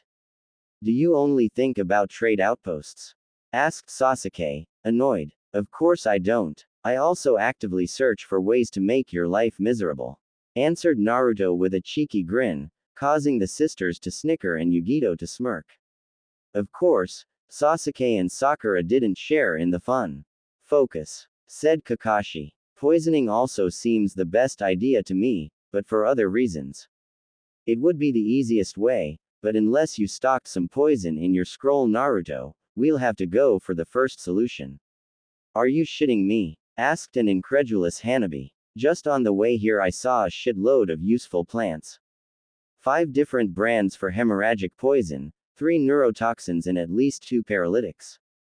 And that's not counting the 3 taste suppressors or the 2 plants with pollens usable to make the poison airborne. Sakura looked at Hanabi with a disturbed expression. You are sick. No, I'm perfectly fine, but once I'm done, they will be sick to death. Maybe we should clarify the fields of specialty of our genin. Kakashi asked Yugito, making the blonde Jonin nod. Kakashi nodded to Sakura, prompting her to begin. Alright, I specialize in uselessness and loud screeching, quipped Naruto. Sakura clenched her fists in anger before talking through her teeth. In genjutsu and medical techniques. I specialize in ninjutsu and kenjutsu, said Sasuke. In brooding, added an ever-smiling Naruto, to the annoyance of his teammates and the amusement of the Kumo team. And last, but far from least, said Naruto, I specialize in bojutsu, fuinjutsu, a bit on ninjutsu, and also on snarky remarks and smartass behavior. Said the blonde with a bright smile, causing the twins to snicker. Alright, I specialize on kenjutsu and ninjutsu too. Said Atsui. With a temperature fixation. Deadpanned Hanabi. Anyway, I specialize mostly on ambush, trap making and tracking, with secondary focus on close combat, both with a short sword and a kunai, and hand to hand. I study botanic to increase my proficiency through the use of poison. I focus on tracking and disabling targets. Said Hinata. I also trained as a chakra sensor, but my main strength is in taijutsu, with a secondary focus on long-range lightning jutsu. I also have basic training in medical ninjutsu.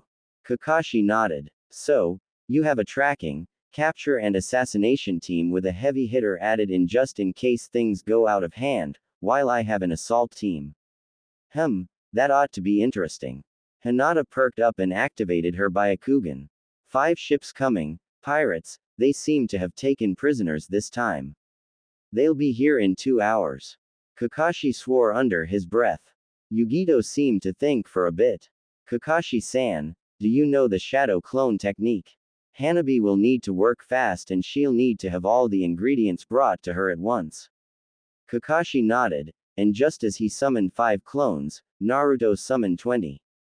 The more the merrier. So, what do we need to look for? Hanabi smiled wickedly. The pirates were still blissfully drunk when a light yellow cloud settled over the town. They didn't pay it any mind. Clouds of pollen were relatively common with the amount of plants in the area. When a few of them began to cough, they didn't really worry either, neither did they when 2 or 3 fell, gurgling, in a puddle of thick liquid. It was common for them to throw up. However, when they all began to cough out blood, they began to worry and even panic when they realized they were all dying. But it was too late, and they died before they could do anything. An unnatural breeze swept across the town, sending the cloud in the upper parts of the atmosphere before 8 figures landed among the decimated pirates. The poison will lose all potency in the next 3 hours, unless it goes into a rain cloud and falls in someone's mouth before the time is up, it will do no damage. Said Hanabi. Sasuke looked around the port, honestly ticked off. That wasn't a way of fighting worthy of an Uchiha.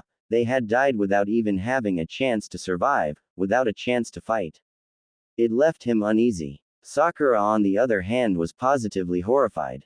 She couldn't look away from the fear-stricken faces of the dead pirates, their faces frozen in expressions of pain and fright, their empty eyes boring into her very soul accusatingly.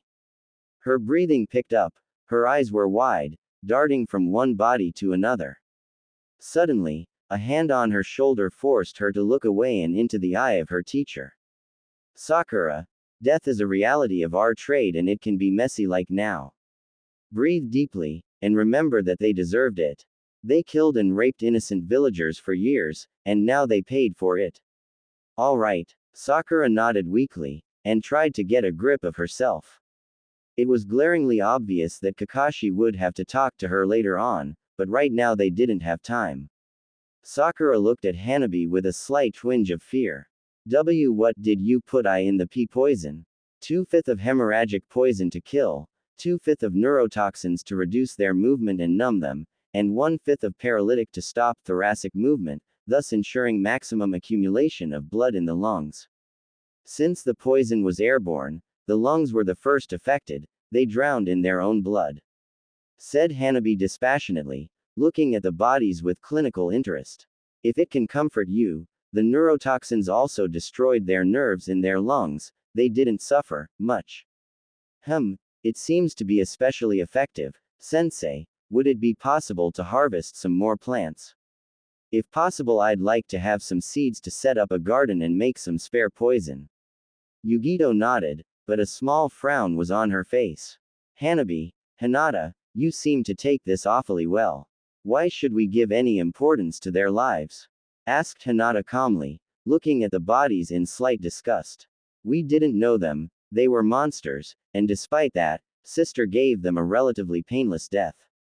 We have no reason to feel guilty. Maybe we should prepare the ambush instead of talking like that, offered Naruto. The creek was nothing more than an indentation in the cliffs, hidden by jagged spires of rock rising from the ocean, and there is a large rock arch above the entrance of the creek. Kakashi, wanting to see what his student would come up with, decided to give him an occasion to express his creative mind. I take it you have an idea, Naruto. Yeah, there are 5 ships, we have 2 Jonin and 6 Genin. Each Jonin takes a ship, the last 3 ships are spread between the Genin in teams of 2. Placing the sisters together seems quite obvious, and I would advise either me or Sasuke with Sakura, and the last with Atsui-san. Are you calling me weak? Growled Sakura. No, but you just went through a traumatic event, and might freeze up after your first kill. I'd rather place you with someone I know can protect you until you snap out of it than with someone whose capacities I know nothing of. I do not mean to insult your abilities, Atsui-san, it is a matter of peace of mind. No worry, I understand. So, who am I gonna work with? Blondie or Broody? Now Sasuke was hesitating. Atsui was beginning to act all smartass like Naruto, but on the other hand Sakura would piss him off to no end if he saved her. It's alright Sasuke, go with Atsui-san, at least he won't ask you out if you save his, unless you swing that way of course. Said Naruto with a smirk. Atsui answered with a small laugh. Nope. So, we're good. Yugito and Kakashi looked at each other and nodded. Quickly, the teams went to the rock arch and waited for their praise. The fabrication of the poison had taken some time, so the 5 ships should arrive shortly. Looking at his right, Naruto tried to evaluate Sakura's state of mind. Sakura, if you think you won't be able to go through with this all, don't hesitate to say it, there's nothing shameful in knowing your own limits. Naruto, how do you cope so easily with all this death? My life was beyond shitty. I had my first kill when I was 6, a pedophile, but I blocked it all out until recently. Remember Mizuki from the academy? Mizuki-sensei. Yes, of course. And remember all the mess the night after graduation? Yes, but how is that linked? On that night, Mizuki manipulated me into stealing a very important thing in the Hokage's office. He wanted to take it for himself and blame me in the process. I kicked his, but during this whole shit, I unlocked quite a few unpleasant memories, including my first kill. And much more. When I remembered the face of the guy the first killed, I freaked out, completely. I wasn't able to function correctly for 3 days, and that's because Danzo-sama gave me a lil pep talk. My point is, death is inevitable in our job. The sooner you accept it, the better. Sakura nodded slowly her head. She hadn't imagined that Naruto could have had such a difficult life, she only saw the bright and idiotic facade, never going deeper. She looked at the Hyuga twins, wondering if their cold acceptance of death was also a result of their lives.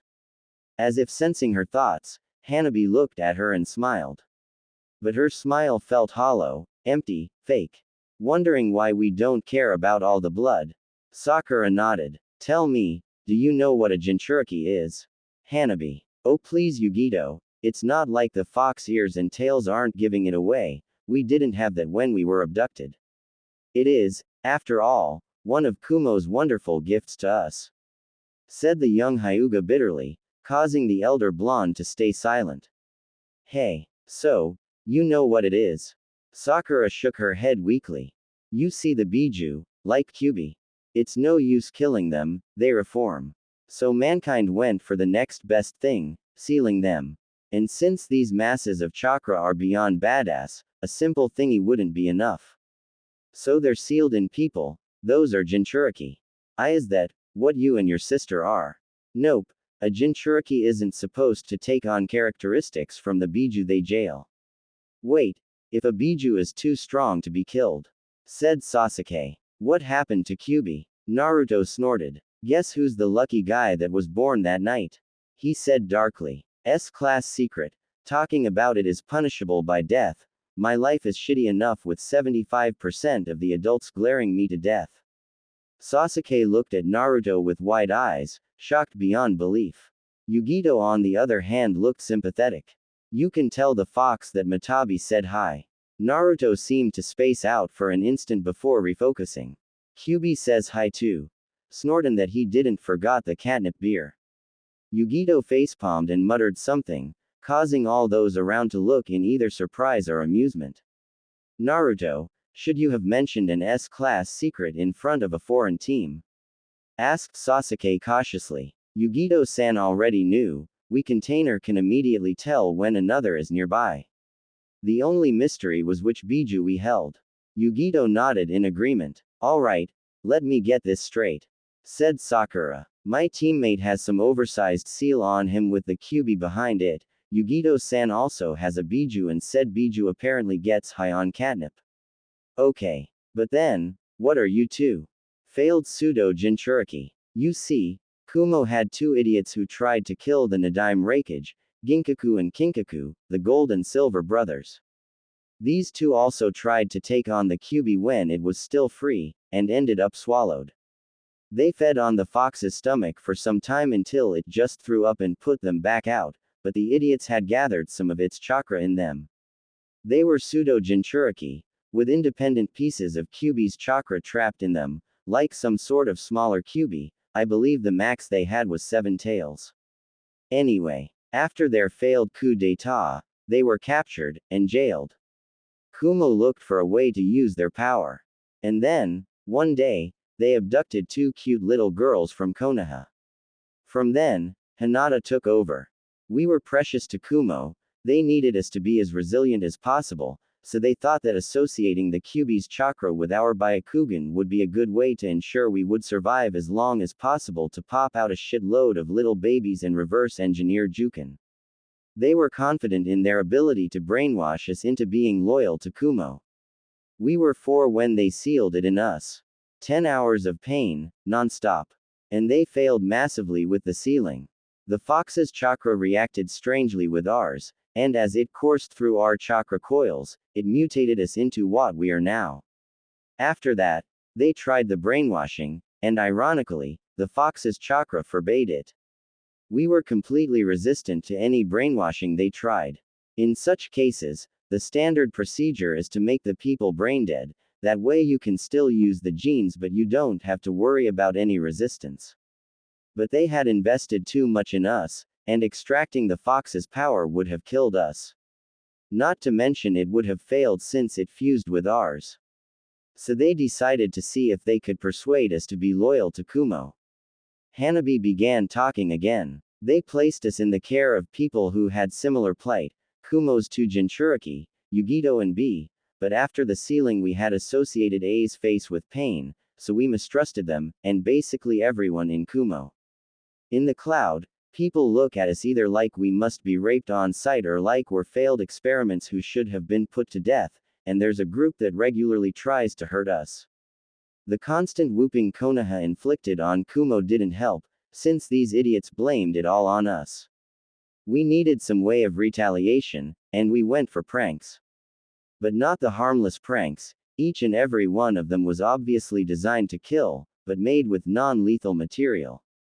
That way we killed half of Kumo's Chunin forces, 3/4 of their Jonin, the whole academy, students included, the Raikage and the whole council, along with 3 of the 5 great clans in Kumo. Strangely, after that, we began to be left in peace a lot more. Basically, we had to fight every day for our peace. Said Hinata softly. And during our years in Kumo, we also had to kill quite a few people who tried to hurt us. Hardship and bloodshed are 2 old friends to us, so it doesn't really bother us. Now, you probably understand why we don't care about killing. We don't know them, they are just threats to our existence, and as all threat, they have to be eliminated. Finished the young girl coldly. Kakashi looked at Yugito uneasily. Your village really did a number on them. Don't remind me. It makes me sick each time I think about it. I still don't understand what went through A's head when he decided to have them abducted. I don't think I'll ever understand. Oh, well, these 2 have taken their revenge. Throughout the academy, and even a little before, they literally swamped him with paperwork. How can some paper be dangerous? Asked Sasuke skeptically. Simple, brat, answered Yugito. They caused so much trouble every day that I had to spend all his life in his office, with barely 3 hours to sleep. He didn't go home at all in the last 4 years. I heard he's considering his workload right now to be a vacation. Hinata and Hanabi smirked smugly, proud of their handiwork before Hinata activated her Byakugan again. They're almost there. They lapsed into silence, waiting for the ships to appear. Once all 5 ships were in sight, they quickly assigned each group or Jonin to a ship, and jumped down. While falling, Kakashi took out 2 kunai and threw them, killing tow pirates. He then whipped out 5 shuriken, eliminating as many thugs. The ship was quite small, he had already eliminated half of the crew. Landing nimbly on the deck, he darted toward the nearest pirate, smashing his throat with his fist before throwing 2 new kunai, killing 2 men and throwing them into the waters.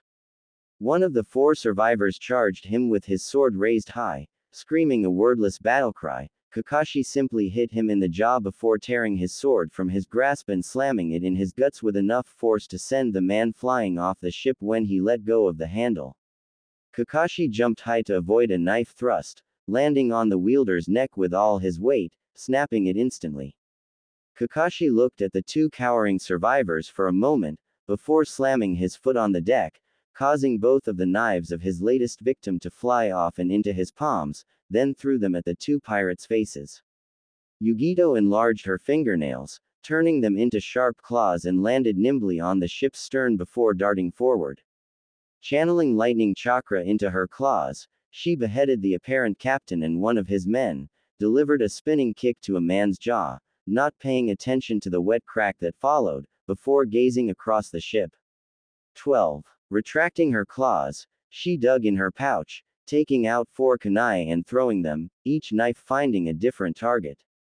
Dashing forward again, she elongated her claws again and bisected 2 more pirates before spinning around an axe slashing open the throat of the man as she finished spinning.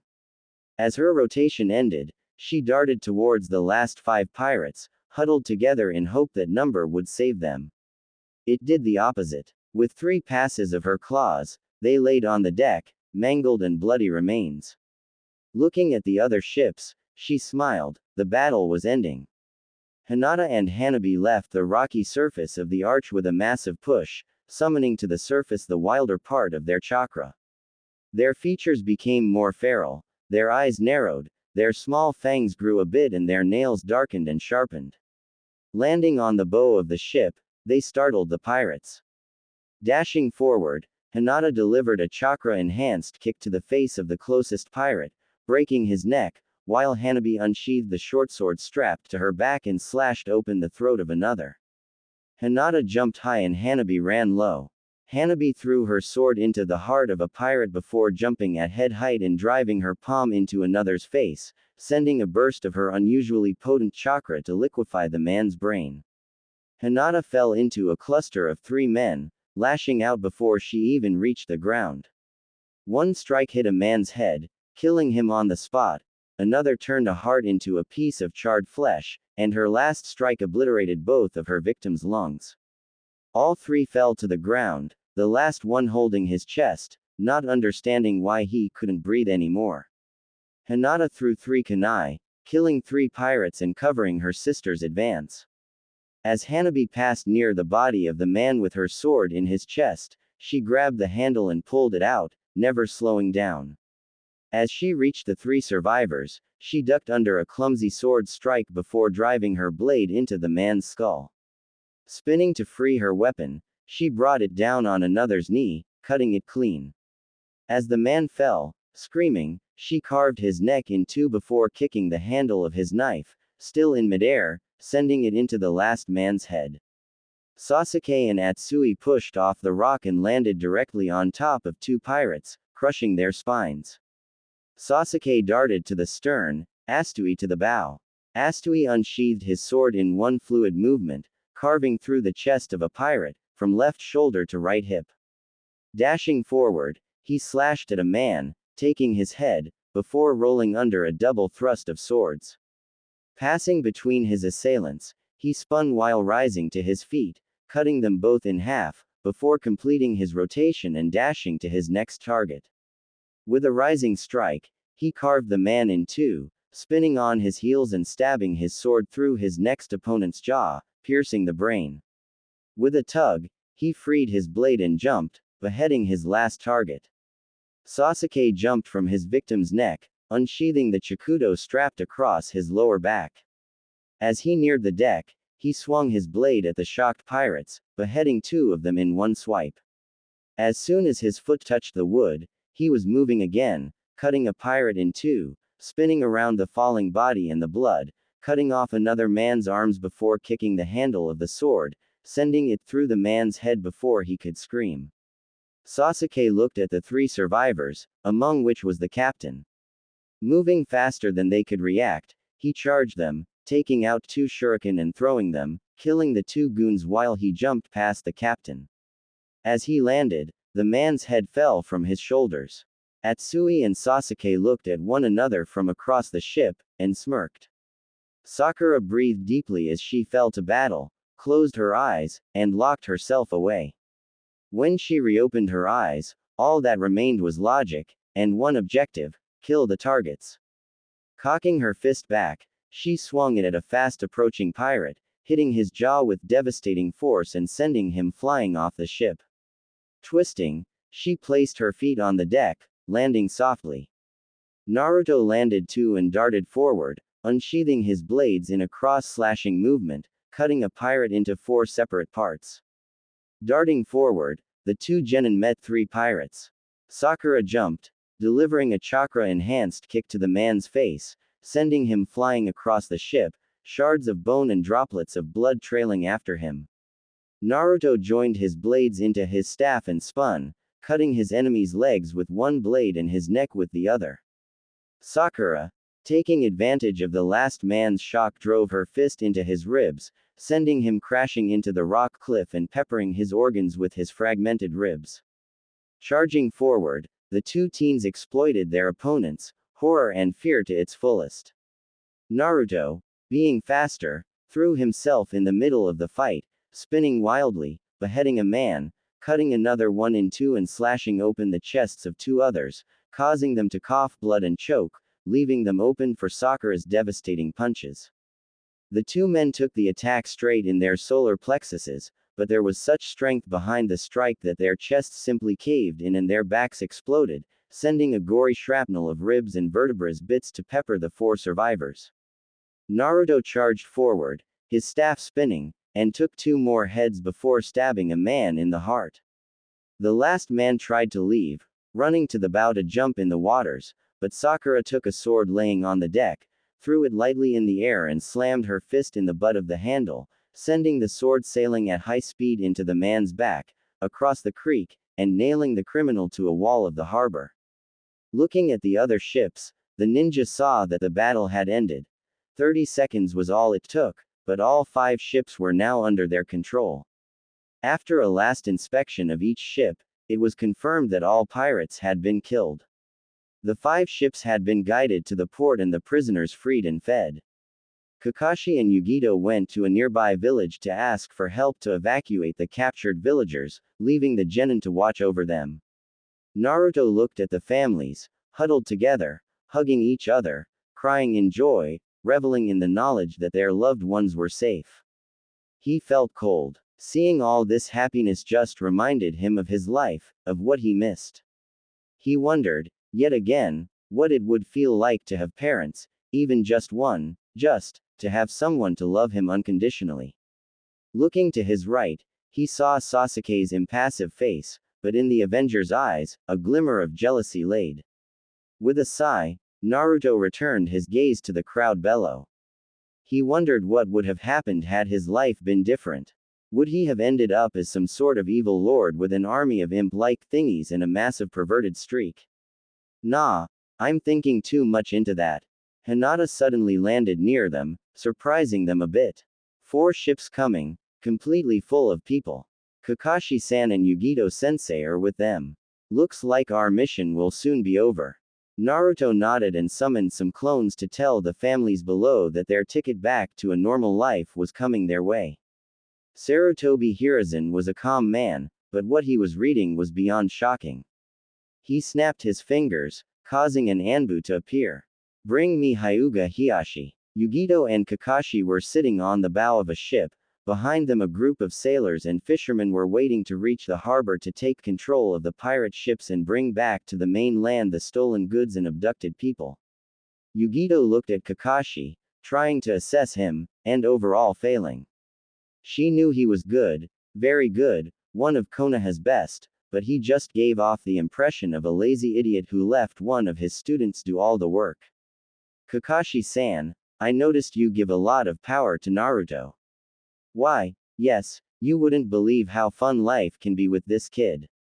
He's probably the only person that could try to paint a room with a bucket of paint and an explosive tag and actually succeed. Yes, he did. An exploding tag. That's insane. How did he not ruin the room? It was low power. Even so, the shards of the bucket should have pierced the walls. Yes, that's what shocked me. Not only were the walls perfectly painted, but the bucket was also intact. For the life of me, I can't guess how he did that, said Kakashi, looking up from his book with a puzzled look in his eye.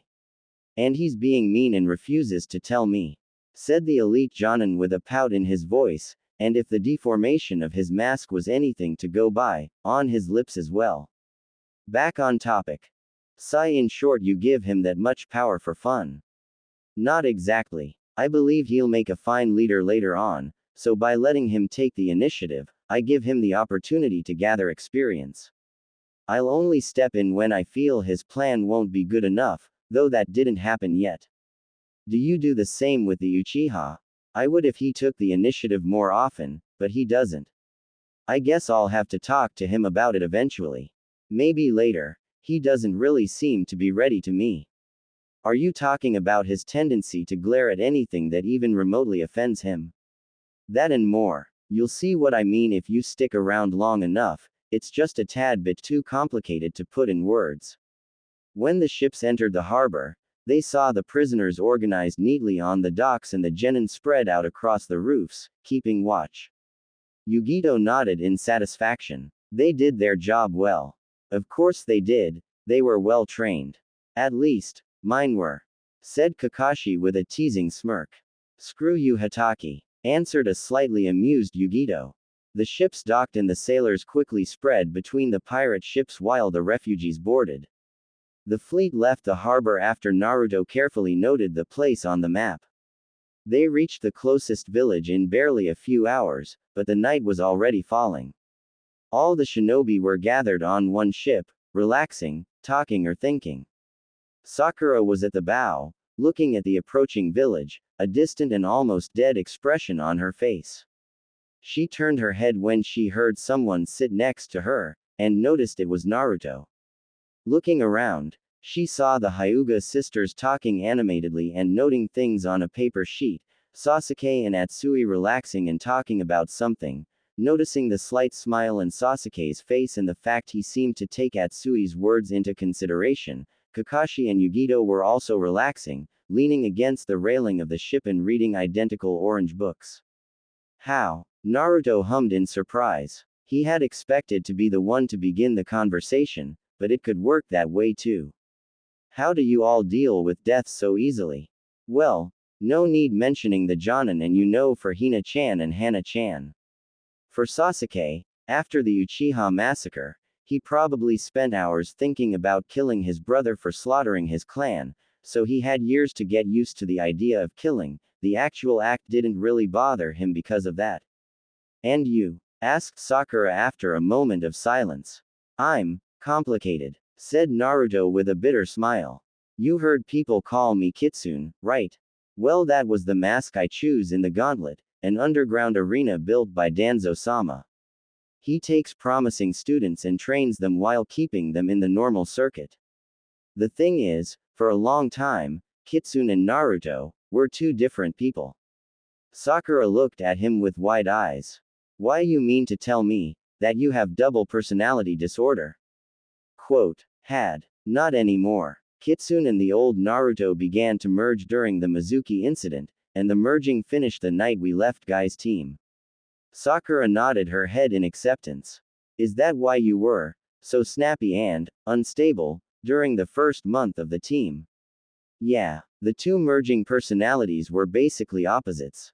Naruto was completely positive, happy-go-lucky, slightly dumb and with absolutely no focus.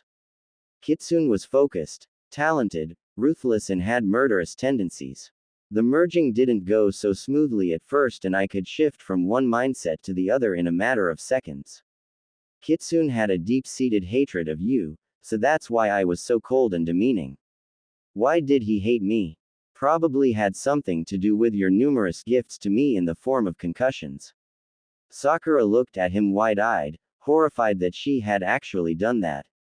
But, if I hurt you, why didn't you say anything? Several reasons. First, I healed so fast I didn't have time to worry about it, I just thought it was some small headache that disappeared soon. Second, my old dumb self didn't know that people aren't supposed to heal that fast, so it didn't strike him as uncommon. And third, he had a crush on you and would have died sooner than cause you trouble. Sakura nodded her head slowly, remorse visible in her eyes. Now, you asked how I dealt with death so easily, I believe. Well, I don't. Those guys weren't my first kills, but it still shakes me quite a bit, so I rationalize. Besides, I received special training in the gauntlet on how to accept my first kill more easily. Silence fell between the two as Sakura pondered his words. She accepted the truth for what it was. These men were filth and deserved to die, and at least she didn't have to look in their eyes as they died. Once she looked at the situation from a rational point of view, she immediately began to feel better. Looking at her teammate, she realized she didn't know anything about him. She had assumed that, despite the changes, he was still the dumb idiot from the academy, and only now did she realize how wrong she had been. You were right, she said softly. Naruto answered with a cocky smile. Yeah, I often am, he said, causing Sakura to snort. So, you doing better now? He asked more seriously. Yeah, but I wasn't only talking about that. You were right, I was a complete and stupid fangirl. Old habits die hard, but I'll try to change, I have to. Naruto nodded in approval. You're growing up. Why did you say 75% of the adults hate you? Hokage-sama must have had Shinobi explain your situation, right? So why do they hate you?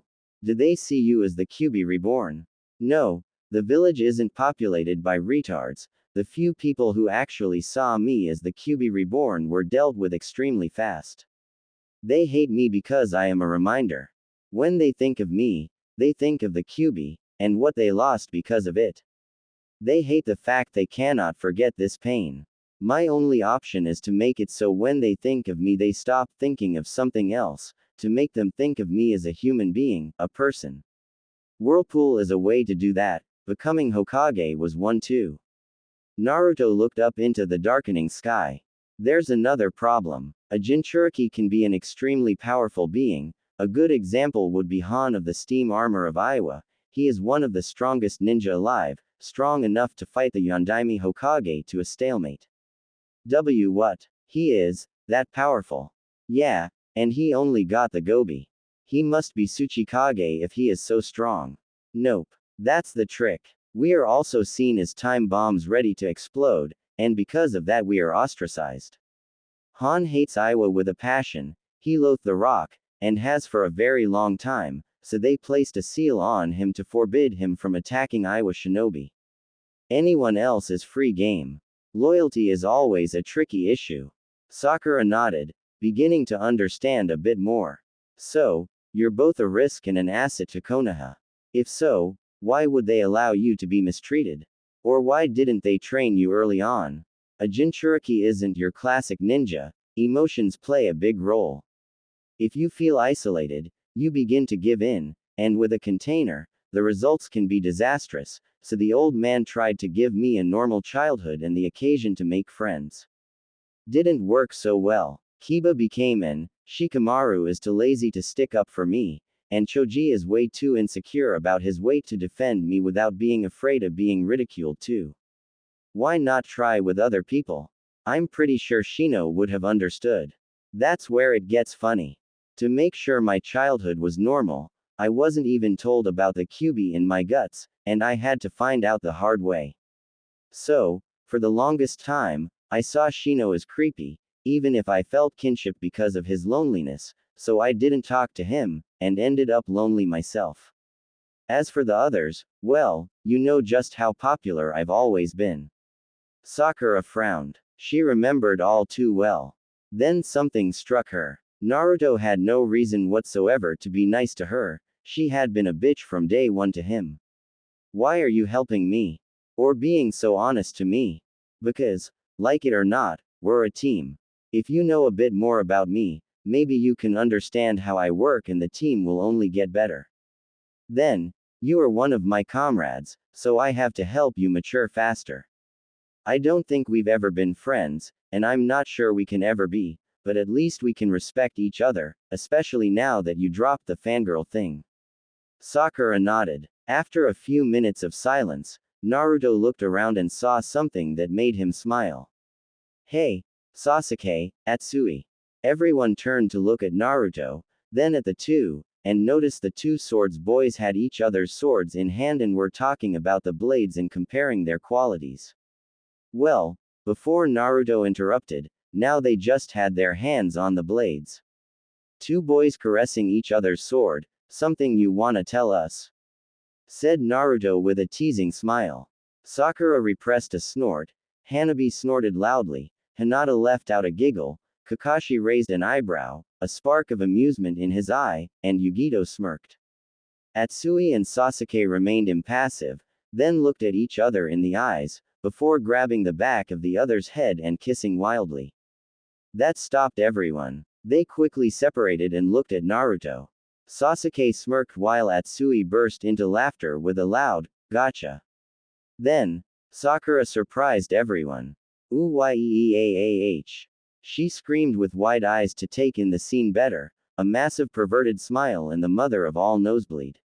A second round of laughter followed, with only Sasuke not joining in. In fact, the Uchiha heir paled considerably when he realized he had just given wet dream material to one of his fiercest fangirls. Brother, does this count as a miserable life? Naruto opened his eyes to find himself in the sewers where he met Kyuubi for the first time, and in front of him was said Biju, still behind the bars of his jail. Only, the fox was grinning like a madma, like a madfox. Looking around, he saw Hinata and Hanabi looking around in surprise, before their gaze fell on him. Naru-kun, what the heck? One moment we're going to sleep, the next we're here. Said Hanabi. Well, I can't really explain. It seems that your connection to Kyuubi here, he said, pointing at the fox, allowed him to pull you in my mindscape, so I think it's safe to say that he is the cause for those blurry dreams we shared. Correct, young one. Now, I have been trying to pull those two here for quite some time, but only succeeded tonight. It is good, for we have a lot to discuss. Yeah, for instance, what are you going to do about them? You said we'd see once we met those two presences you were talking about, and I guess they are Hina-chan and Hana-chan. So, what course of action? Well, now that we are closer, I could study more the way their chakra reacts. It is quite interesting. How so, Kyuubi-sama? Asked Hinata politely. Kyuubi nodded appreciatively at the young girl's politeness. It seems that Kumo's attempt to turn you into pseudo-Jinchuriki had unforeseen consequences. Your usual chakra and mine partially fused, and it impacted your whole DNA. For the sake of clarity, I must ask, do you know of the different types of chakra? You mean the elemental affinities? Asked Hanabi, confused. No, not quite. At first, there were two types of energies. Natural energy and what you could call chaotic energy. While the first is quite passive and peaceful, the second was far more agitated. Natural energy still exists nowadays, though in very small quantities. Chotic energy on the other hand disappeared, or more accurately, transformed. So what? They're a nice energy and a bad energy? Asked Hanabi doubtfully. Ah, you misunderstand. Both were completely neutral from a moral point of view. It's just that chaotic energy was far more active. It couldn't just exist like that, so it slowly seeped into creatures and formed big pools of boiling energy. The two energies were incapable of melding at first, but sentient life changed that. The humans found some of those pools of both energies, and began to use them for rituals. How do you know all that, Kyubi-sama? Are you a scholar? Asked Hinata in wonderment, cocking her head to a side. In a way, yes. I studied some of the human settlements before the time of my birth, and felt that there used to be huge amounts of energy nearby, so I drew the logical conclusions. Anyway, as I said, these pools were used for rituals that prefigured the use of chakra. I saw a few of those early altars along with remains of rituals around. But I digress, back on track. Through those rituals, the humans absorbed some of both energies, and began to mix them inside themselves before expelling them. In time, this caused a massive shift in the balance of both energies with the creation of a primitive chakra. And you were born from that shift? Asked Naruto curiously. Kyubi chuckled. No, Kit, not yet. Several beings made of pure energy were born. One example would be Inari, the kami of harvests, or Susanoo. So yes, the kami do exist, they just don't act directly. They were mostly born from natural energy, with the Shinigami being an exception and being born mostly from chaotic energy and a slight mix of natural energy. There was only one being that was born from chaotic energy alone, the Jubi, the ever-shifting 10 tails, rumored to have twice as many forms. This creature was wild, destructive, and utterly impossible to control. The kami first trapped him in another realm, but foolish humans helped it escape. So, the kami decided that it had to be eliminated in the only way they knew could work, by forcibly melding it with natural energy. For this purpose, they elected a champion, a man that was a priest, one of great power and pure heart, that preached peace and unity against the threat of the beast. That man became later known as the Rakudo Sennin. Wielding natural energy and the gifts of the kami, he battled the beast over land and sea, and finally defeated it, subjugating it and forcing it into submission by sealing it into his own body. Ah, I think I understand. Exclaimed Hinata. This is why the sage is credited with the discovery of chakra. He used the Jubi's energy and melded it with the natural energy the kami taught him to wield, thus creating chakra and forcibly calming the chaotic beast. You catch on quick, young one. Yes, that was the plan, but the Jubi's mind had been marked by chaos, and could not be appeased. And since the process didn't go fast enough, the sage had no choice but to reach out to others, to help him in his task. To reward them, he bestowed upon them the gift of knowledge, teaching them how to create chakra of their own while releasing natural and chaotic energy around them to allow them to create the chakra. The more students he had, the faster it went, yet his whole life wasn't enough. I doubt the man would simply await death without a plan B. Right, your Kit. Chuckle old man Rakudo was a smart one, and he believed in preparation. He split the Jubi into 9 beings, the Biju. But, his death approaching, his control slipped, and we were born unequally gifted in both energies, and it impacted our minds. For instance, Shukaku, the Aikibi, had a massive amount of chaotic energy, and the result was a massively unstable mind. On the other hand, Son Goku, the Yanbi, was born with an excess of natural energy, giving him a meditative nature. I was one of them, and mere minutes after our birth, we had to see the one we considered our father die. It was sad, but we knew he had a good life. It is regrettable that his sons didn't put their differences aside and began fighting for leadership, because it was the first hit to the peace old man Rakudo had instated, and it only got worse from there. But that is for another time. I take it that chakra coils appeared later, somewhere along the line. Stated Hanabi. Yes, they did. With the old man's death, a lot of chaotic energy was released, but it didn't cause too much of a fuss, with his many students around to steadily meld it with natural energy. With time, chaotic energy disappeared, and only a small piece of natural energy remained. In their stead, there was the energy used in senjutsu, the nature chakra. That leads back to the different types of chakra that exist. Depending on the balance of natural and chaotic energy at their creation, the chakra are different, with different levels of potency. But, Kyubi-sama, what of the chakra in our coils? Asked Hinata. Is it not produced by our cells? No, not exactly, it is transformed by your cells. When you absorb food, you also absorb the nature chakra in it, and it is then processed by your cells in two different ways. Most cells produce an equal amount of spiritual and physical energies, while muscle produce only physical energy and neurons produce only spiritual energies. And that brings me to the different types of chakra. Nature chakra is everywhere around you. You are so used to it that you don't pay any attention to it, and you need harsh training to actually feel it and use it. It is extremely potent and elementally neutral, but is watered down and marked by an element by your bodies when processed. Human chakra, you know best, so I won't talk too much about it. Then, there is Biju chakra. It differs from one Biju to the other, but it is always very potent, more so than nature chakra. The more tails a Biju has, the more potent their chakra is. Do you understand? All three teens nodded thoughtfully.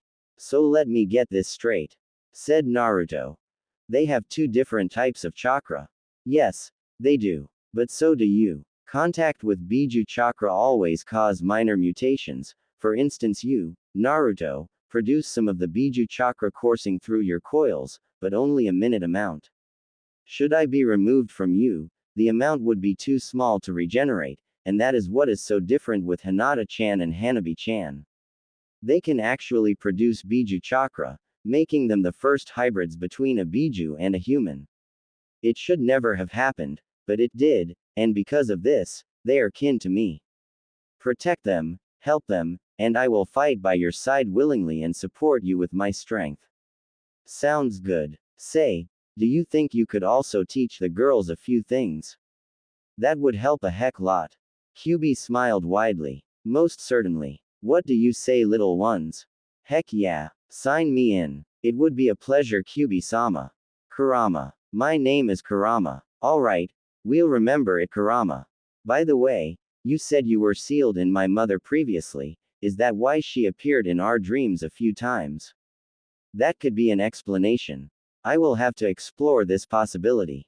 I can still sense her, but she is out of reach. Next time she visits your dreams, I will observe this more closely. Hopefully, I can get her out of her coma without you flaring my chakra or pouring it into her. We must be cautious on this. We don't want to harm her or cause a village-wide uprising. Yes, I see what you mean. Kurama, thank you. Thank me when your mother will be holding you, Kit. Now, let us begin our lessons. First, a little change of scenery would be most appreciated.